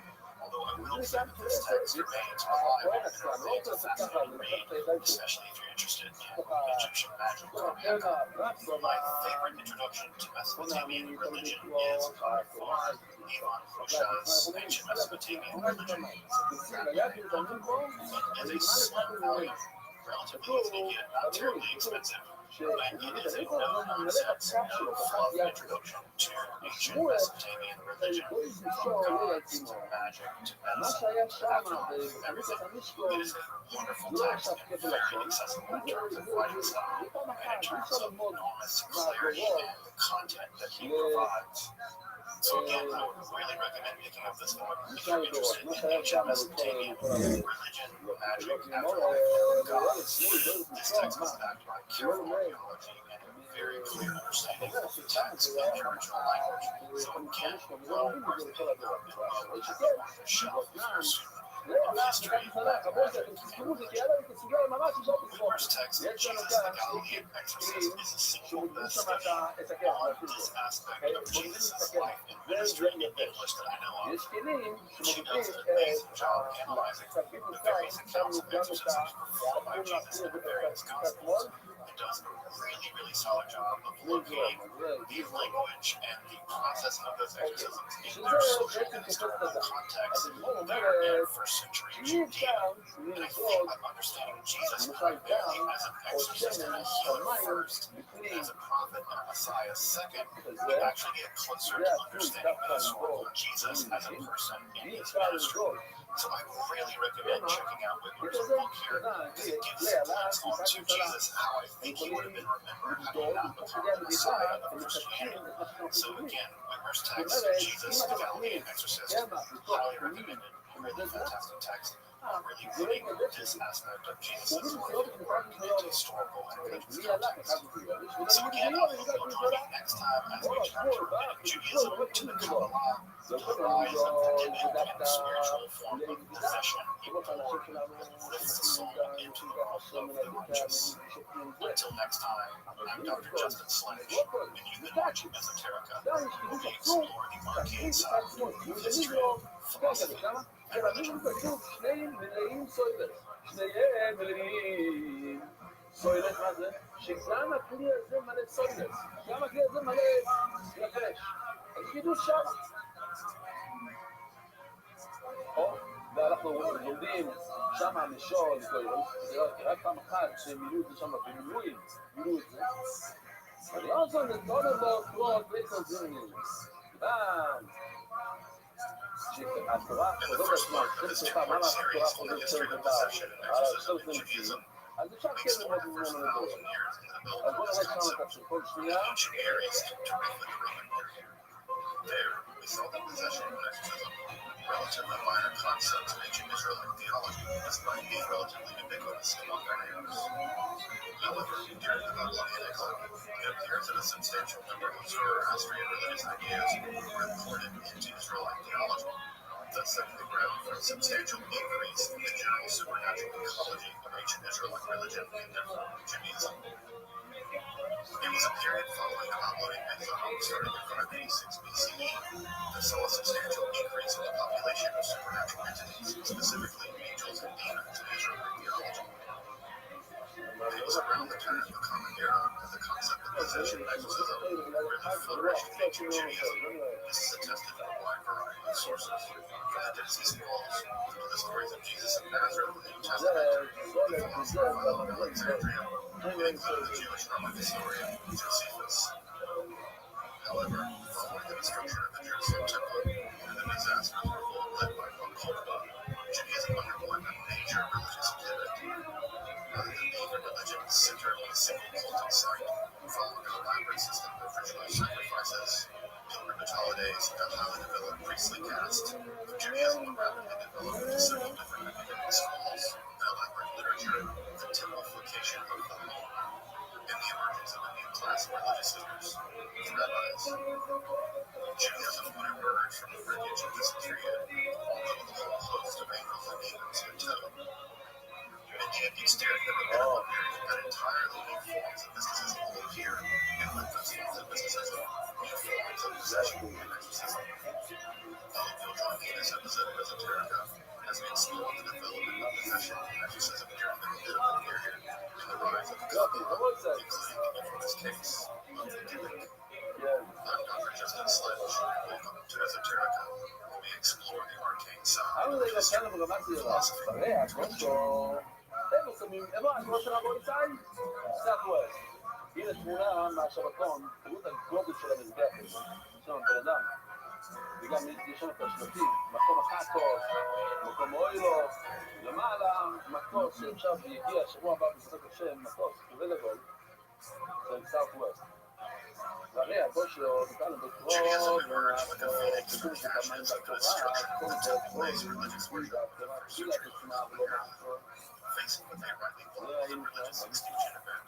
The rabbis sought to prevent a variety of events that had been transmitted from the ancient churches to this microcosm of literature.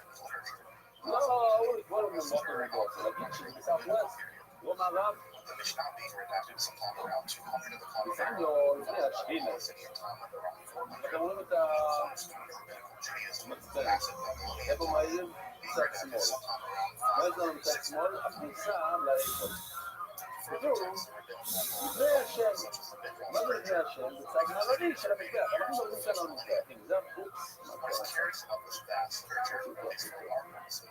אנחנו מדברים על המזבח. הצד המערבי של המזבח, הנה, בוא נקרא הצד הזה, זה הצד המערבי של המזבח, הוא מול הפתח של הארץ. זה הארץ. זה המערב מצוין. אז בעצם, הגשה היה צריך להיות כאן. הצד המערבי, מה אנחנו עושה את זה כאן בפינה הראשונה?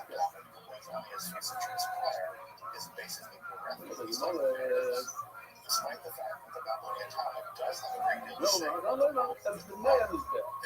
מה זה הפנים? אתם רואים, זה הכבש. אתם רואים את החורים שלנו בשלם? I find this conspicuous, but despite numerous discussions of the show game or games as a אבל אתם רואים את הכבש כאן? הכבש. זה הכבש, כאן, וואי. אתם מורידים את זה? הכבש זה פני המזבח, ככה אתה עולה על הפנים שלו. אז בעצם הייתם פה. טוב, זה נקרא שם. יש פני המזבח, לא מול זורק. זה הדרומי של המזבח. שזה רואים דרום.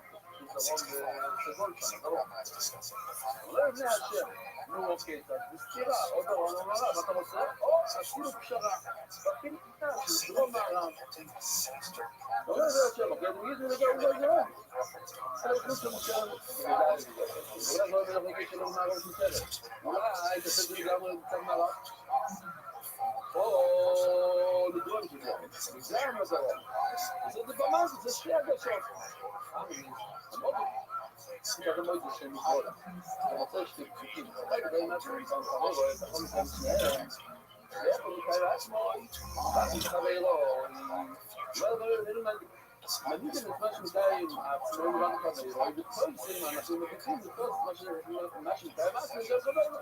אז תעשי את זה בפינה, ותתאר את הכל. כשאתה רואים על בני השם, ומה או ביטת על בני המזבח, זה לא חותם שני. כשאתה רואים על בני המזבח, אם אתה רואה שזה מתקדים של מזבח, דרום כי אבד בני השם,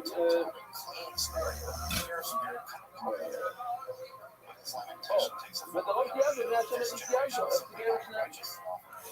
רש"י, בסוף הייתה לחוץ, עכשיו בואו נמצא את הכל, שימו לב מה שקורה שם. אם כל המזבח נמצא בצד הדרומי והצפוני של...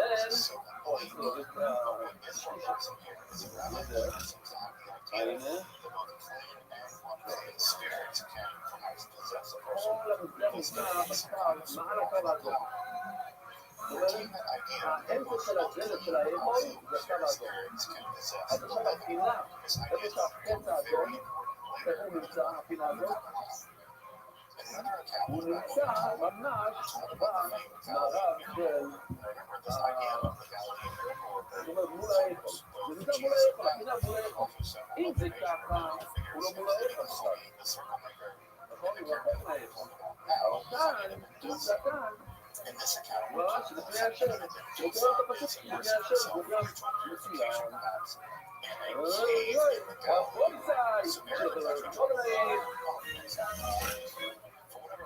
It's not clear. Some spirits or demons actually go to the cave, move the rocks so that Medusa can get out of the cave and then go on to bother some old lady for whatever reason. Sometime after this, Medusa is actually called to exorcise or drive these demons away from this elderly woman. And interestingly enough, it's the exact same spirits or demons that remove the rocks from the cave that Satan has been also possessing, or at least divine.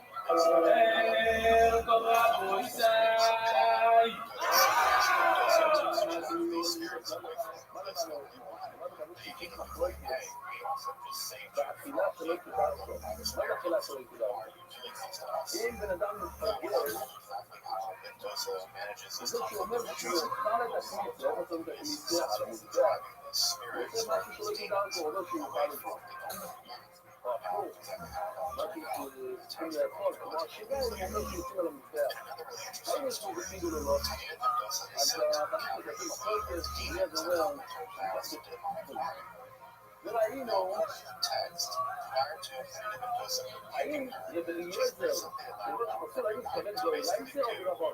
האם הוא מתכוון שכאילו זה קורס או לא? But after handing him to some rebukes or אבל לא, said she's a little לכולם קורס לזה. אין אף אחד, אתה אומר לי שיש משהו רבי אליעזר, האם יש קורס? אתה עושה ציבור של מדינה פה, עוד פעם, אני ציבור של מדינה פה. אתה חושב על משהו שראוי לעלות substantial enough to עוד על המזרח, אתה רוצה לאכול אותו, אתה רוצה לאכול אותו חלב, נשמה. זה לא חלב, זה לא רק על המזרח, זה נזרח לגמרי. או, אבל אתה רוצה לאכול אותו חלב, אתה חושב לעצמך, אתה רוצה לשים את זה על המזרח. שלא תדע אותו, מישהו רוצה למחת ולהבין מה הוא ידע. זה היה מאוד גדול. אם אתה לא יודע כולנו קורס להגיע, אין קורס להגיע. רוב אפשרות מחלוקת בגובה, אבל יש שלוש משמעות. כאן גם נצור להבחנה לפנימי. שלא תדע אותו. זה מחלוקת. ואני אפילו הכל בזה. הוא אומר, אני יכול לדעת, להניח אותו. אני לא אומר, אני לא... אני לא עושה שום דבר חזק. אז כל דבר הגמרא אומרת, אין פיסו קורס, וכמה צור על השורה האחרונה, בארץ יש סמך לא יקרה, אם הוא מתכוון מתפגר, שלא יקרה, זאת אומרת, הוא אומר לעצמו שהוא חי, שיוכל תחליטו, לא תחליטו, זה גם יחד, אבל להניח, לשים את הדם בצד, זה להכל כושר. יהיו לזה סבא בהר הפליגי, אתה צודק, הוא אומר שבחלק הדם שלו, בקשירות שלו יקרה, אני מכיר אותו בצד, ואומרים שאני אשים את הסגל למזרח. לוקחים את הסברות שלו, עושה את הכניסה מיוחד. אז יש בזה אסור, אבל להניח, כל פרצות, ואני אגיד אומר, לכולם על זה. כאילו אין מודע אחת שלא חושב. זה מלא הכל פרצות. זה מתחיל להגעת. עדיין לא מתחיל רומות.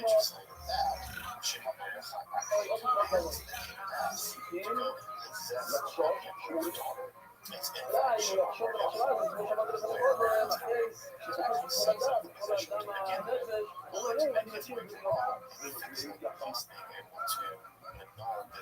לא קיים לא יקחו לזה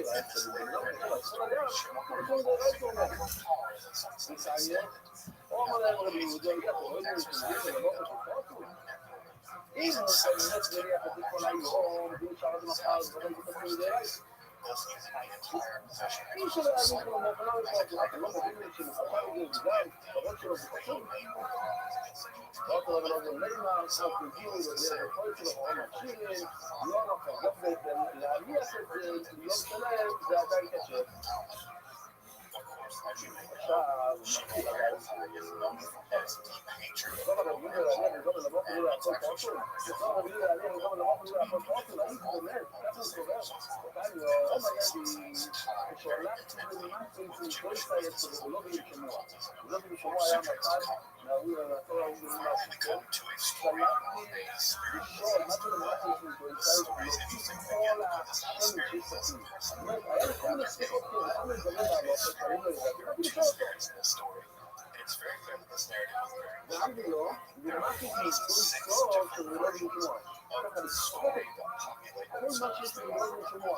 אם אני לומד משהו, זה לשון אחרת. הלשון הראשון זה שביע יכול משאלות קטנות שלו בלימוד, משהו לשון אותו, שיעזור לי לתת ספר. או שלא, אני לא אוהב שלו, אני באתי לשמוע לא נכון. אולי יש לו משהו להביא לי. כי יש לי בחיים, אז נשאר בנקוד, יש לי בחיים. או לא של הדעת, אוהב אותו, אבל לא, רבי, חשוב בזה, נניח לגרום למקום מה הוא. זו השאלה שלנו. ובראש שלו, חושב בשתיקה שרוצה להשאיר את הדם עד מצב. אבל לא לקרוא, מה אמר רבי לא לפני? זה כולה בזה חשוב. לא לקרוא. הוא לא מתאר. ארביס מגיע רב בלילה. מה קורה מישהו שואל את הזרע ואני לא יודע אם הוא יכול? אמר לו ככה, שעפת, נשמע, אבל לא יקרוא. צוריים? אני לקרוא. או לכושר. אבל כל המדינה שלו אגב, שמעתה המקצוע שלו, אין לו שיהיה זאת כושר, שיהיה לך אני אמרתי שכולם אומרים כושר, לא, יש אחד שקוראים לו יהיה זאת, הוא אומר זה כושר. לא, אבל נכון, כאילו לא יודע לבן, אבל יש לו נזלחו, כאילו וואו, זה כל כך שמח, הוא אומר לא, לא יודע, כאילו אני, שכולנו מומחים על הכל, מה, כל מה שאמרתי לך עד עכשיו, אני לא רק אומר לי כל כך שמח, פתאום עכשיו אתה כזה שמח, אז כל ההלכות שסיפרנו לך עד עכשיו, זה לא היה לעלות את לא יודע, לא, אתה רוצה לי למות, אלו, שרמידו עוד מוצאים, אני שמעתי מרמידו, אתה אומר לי שקשר, לכן נמאס לי לך, אני שיש מישהו שאומר שפסול, אמרתי על כל תלמידו, זה בפק, חובר ולא מוסוסי, זה אומר רש"י, שביקשתי חובר ולא מוסוסי, רואים מצוות של השחרתי, אולי לפני לשכוח, מה קורה כאן? אתה אומר לי קשר, עוד פעם, מה אתה מדבר? שבן אדם חושב, רואה את השקיטה, הוא חושב שהוא ילך אדם, יום שלם, ילך אדם, תבינו ילך אדם, אבל הוא לא ילך אדם, הוא חשב שהוא ילך אדם. האם המחשבה שלו זה לביטחון? הוא עכשיו הוא שמע ומדבר שזה לא פסול, הוא שומע עכשיו מהרגע שלו מדבר תנועה שקשר איתה, הוא חושב בדרך בפרק יותר, בצהריים קשה, הוא לא מסכים לכם דבר פסול. אז הוא קצת בידוד קצת, להגיד רגע, אולי אני לא יודע מה אני מדבר, אולי אני לא יודע, אני לא יכול לצחוק בבידוד. עכשיו, תשאליש לו מיקרופון, שאתה יודע למה הוא כל כך שמח, אני חושב בסביבה, תסגרתי להריבו, עכשיו אני יודע שבאמת, יש אומר, כל הוא אין לו שבנאו, שבנאו זה לשמוע, לא לשמוע, תסגרות, עומר, השליחים תמיד, הרומם, שכם ידעו, תמיד עליהם להיות דמות השמחה, שהם לא יקרה פעם מרשו, שהם יוצאים תמיד עליהם כל העולם המקווה הזה, כל העניין מצוות, אתה ראיתי את התורה שלך, כל היום אני מדבר על זה, השליחים,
לא יודע, לא,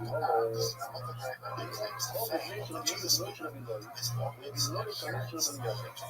למה רבי זה אמר זה שהוא הבן של רבי לוי, של רבי לוי. שהוא, ורבי לוי היה תמיד של רבי לוי. הוא דיבר עכשיו על החולים של רבי לוי. לא, זה לא, אם זה בודק, זה לא יכול.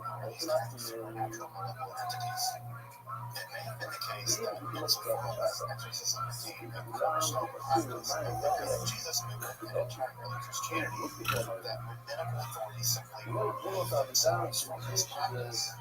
So what they're saying is some things that in the before Christianity, Judaism, Christianity kind of got exorcism. Yeah, religion itself. You can see how if Christianity begins to see itself as a exercising religion, or as a religion who really takes exorcism very seriously, Judaism might be distancing itself from these practices. Those who are Christians these demon rules and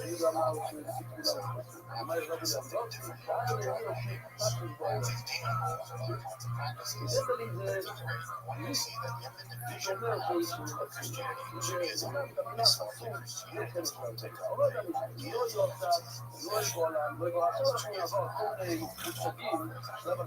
precisely order to establish itself away from Christianity. And perhaps the last record of records of Christians scattered is the general back to the composition of the Babylonian Talmud, records of the images of Psycho, it may be the case that exorcism took place in general, but the records describing them simply happens wrong. It does seem as if they're very fragmentary records do mention at least obliquely something like exorcistic rituals. We have, for instance, the idea that one can make school and the water together, and this combination of water and water allows the shrine to be around. Although exactly what this ritual looked like in our very mysterious. Although it's worth noting that during this time period, there are a handful of Jewish ritual texts which survive, such as the Sefer Horozim and Rothschild, which appear to describe the ability to control demons in those texts. Although notice that's slightly different than exorcism, having some power forces slightly different than the cast of equals properties. In addition to those two texts, there's also a text called Sefer which unfortunately is very fragmentary, and it seems that in that text we also read some sense of how to control demons, and perhaps how to exorcise them from people who are possessed. Unfortunately, that text is in a very bad state of preservation, and it's difficult to get the information afterwards. It's also a very bad full of exorcistic texts, although it's not quite clear when these date from. All this indicates that at least some level of exorcistic practices in Judaism from the late Classical period all the way into the early medieval. Although, as I mentioned, records of this period are very strictly stamped. They simply don't know to what degree and to what extent such exorcisms are major or minor practices. Although in areas, just how those communities interacted with the concept of possession and exorcism varied enormously from textual context. There was one strong at this point roughly 500 to 1500 they're basically exorcism narratives from the Jewish law. Again, while much of them is magical text that were produced during this period, they go back to the Sefer Horozim and its ability to manipulate demons. We simply don't have much memory of the possession and exorcism narratives, stretching over this nearly 1,000 period. And indeed, it isn't until the rise of the Commonwealth in the late medieval and early modern period that we begin to see meaningful acts of exorcism from the central part. Indeed, it isn't until the rise of the Commonwealth, specifically the glory of the Commonwealth, that we see that begin to change. It isn't that ultimately in the context of the rise of glory of the Commonwealth that we see real forms of possession and exorcism taking place.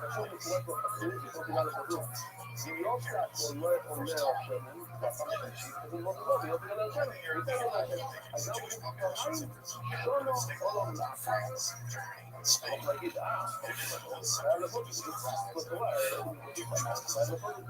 Commonwealth. Of course, לא יכול להיות הכוונה שהוא לא צריך, אלא להיות בכהן לזרוק לזכור את זה. אם דיברת על ישראל, לא יכול לבוא עיניים, אם דיברת על כהן לזרוק, אז למה הפעולה, מה זה מדולה? על כך שהשם הזה, כך במזל, אז הוא פוגע, רק אם הוא פוגע לשני, אז הוא פוגע, זה לא שהוא לא יכול בכלל, אלא שהוא יכול לעשות. אז מה יוצא? אומרים כל הישראל, כולו. אבל אם הוא לא עושה בכלל, אז הוא בסור. כאן זה מהמקשיבים, אז אם הוא תשנים בצד, אני יכול לסור ילד, זה פשוט מישהו מזלול. המקסימום שנראה שאפשר לזלול, זה 60 ו-20. שהוא יכול, לזלול. הנה, תמונה, מה זה? אני מנסה לזלול 61, לא עולה. הנה משפט מכל הזה. הנה משפט מכל הזה. אני לא משפט מילה, זה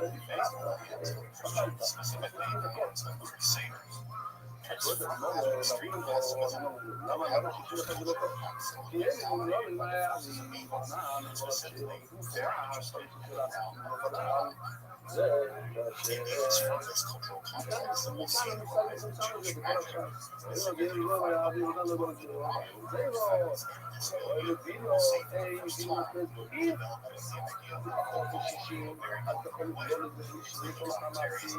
באמת מאחר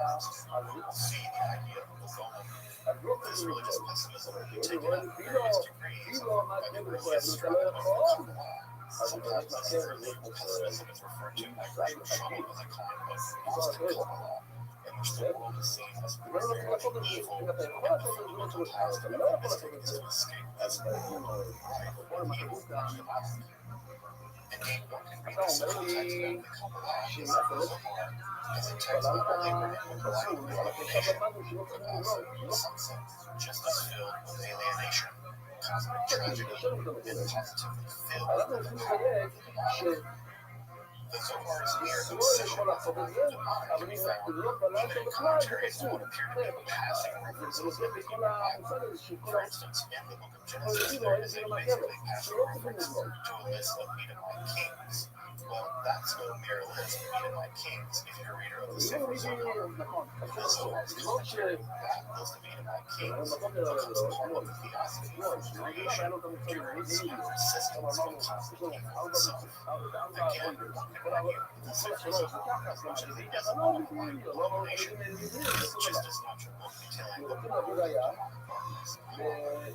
In the aftermath of the spiritual expulsions of 432, many mystically inclined Jewish refugees settled in the homeland of the Zohar's hero, Shemot.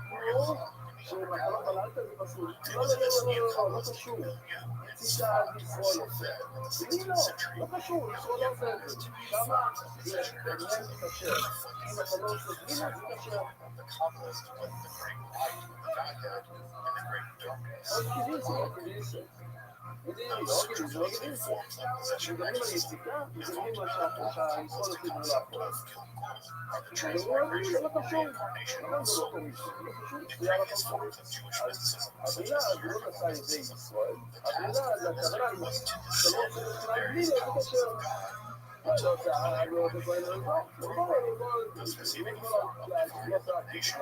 However, with the development of the Kabbalah, all mystically formed reality in the Kabbalah is not simply experiencing a mystical insight for oneself.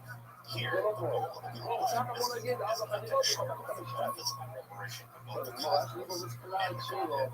According to Lauren and Tom, the process of cosmic reparation begins in our very souls, and our souls are reflect back with the body to the multiple process of reincarnation. Just so certain that to effect the soul as a goal at the very beginning of the creation itself. Just as a cosmos itself was never there in the process of taking so too was their individual souls be subject to the exact same cosmic reparation. E poi c'è il lobo di mano da Catanai, also modifiche alta lei. Prima dello chiamato l'anno che facevo allora fare sì che sì, perché poi da aver scioppato il scioppo per la portiere, non si fa allora,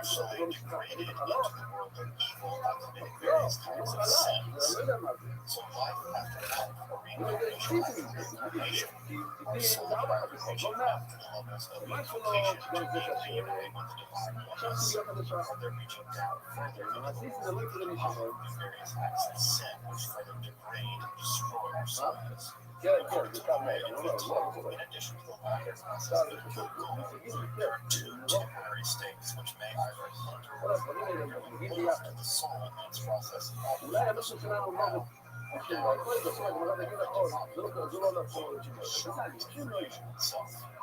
those temporary states are either falling victim to endemic or receiving negative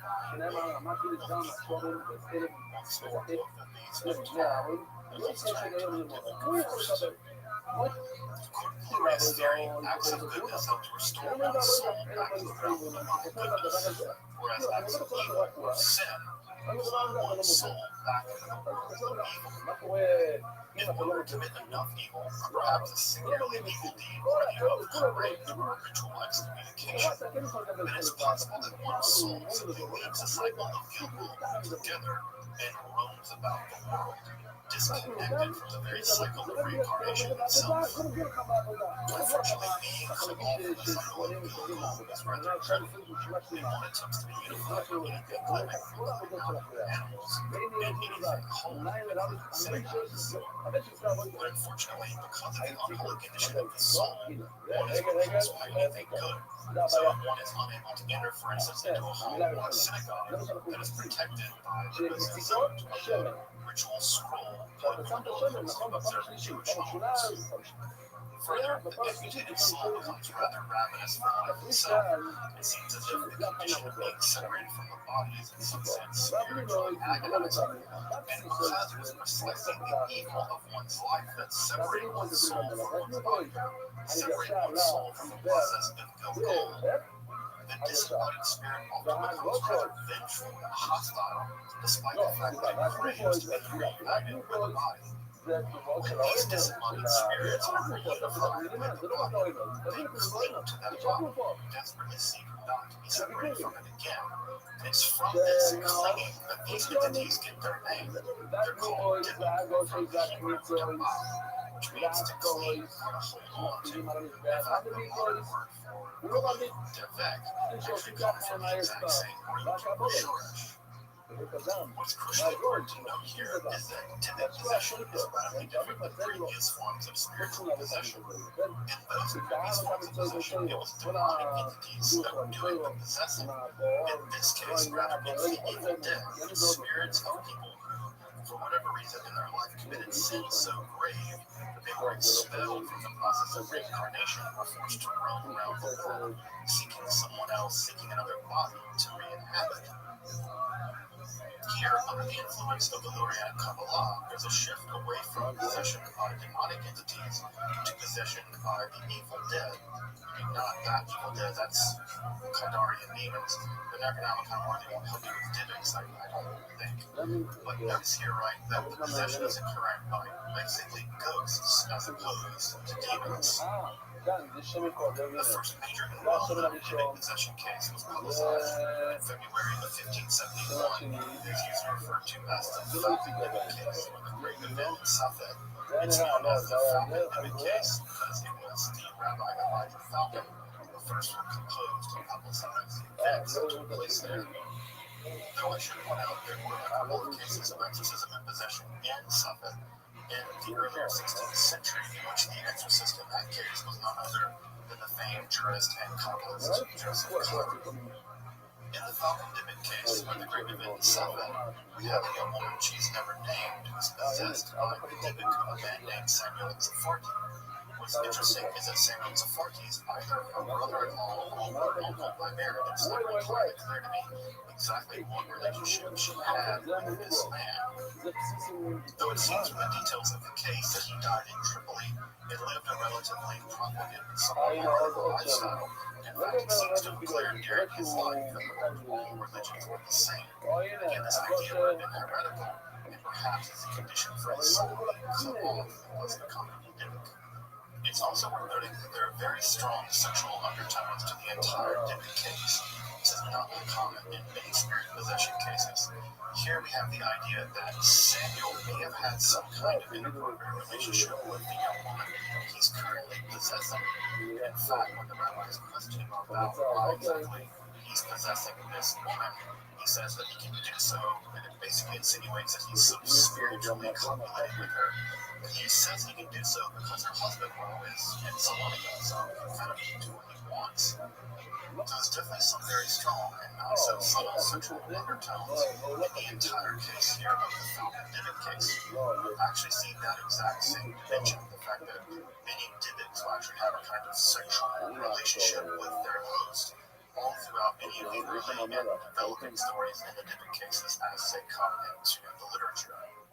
Well, the exorcists in this case want to further check to see whether or not this woman is in fact possessed by the Dybbuk of Samuel Zafarki. And what they do is actually check to see what languages she knows and doesn't know. Samuel apparently knew some languages that she didn't know. For instance, she apparently seems to know Yiddish, whereas he didn't.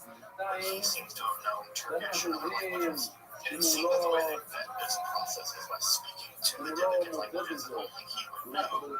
Whereas when they speak to the Dybbuk in a language, for instance, that the victim here would know Yiddish, he can't respond. So it seems like this knowledge of languages is some level proves that the Dybbuk is in fact the ghost of Samuel Zafarki. Also, it's the case that she seems to know all kinds of interesting facts about his life that she does not know for whatever reason.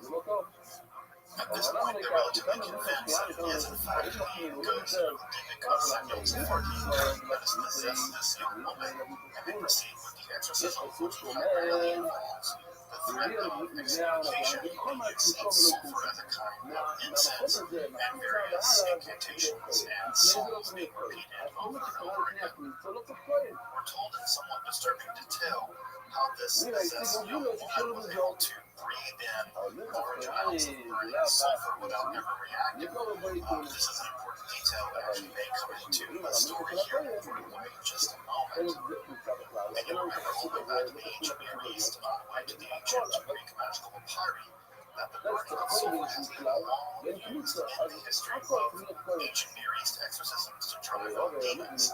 So it's interesting to see here, all the way into the year 1571, sulfur is still being burned to drive demons out of possessed people. At any rate, we're told toward the end of the exorcism that she becomes violent and attempts to cover her body to protect her modesty, but that the Dybbuk itself is actually going to exit her body via her vagina. And there's an indication that the sign the Dybbuk has left is that there's actually a discharge of blood from her vagina, showing that the Dybbuk has in fact left. Now, unfortunately, several days later, it appears that the Dybbuk actually repossesses this young woman. We'll see this motif happen in many different Dybbuk stories of this time, where the Dybbuk will be expelled only to come back several days later and actually kill the host of the person that they had possessed. This unfortunately happens to this young woman, in which allegedly she was choked to death by the Dybbuk.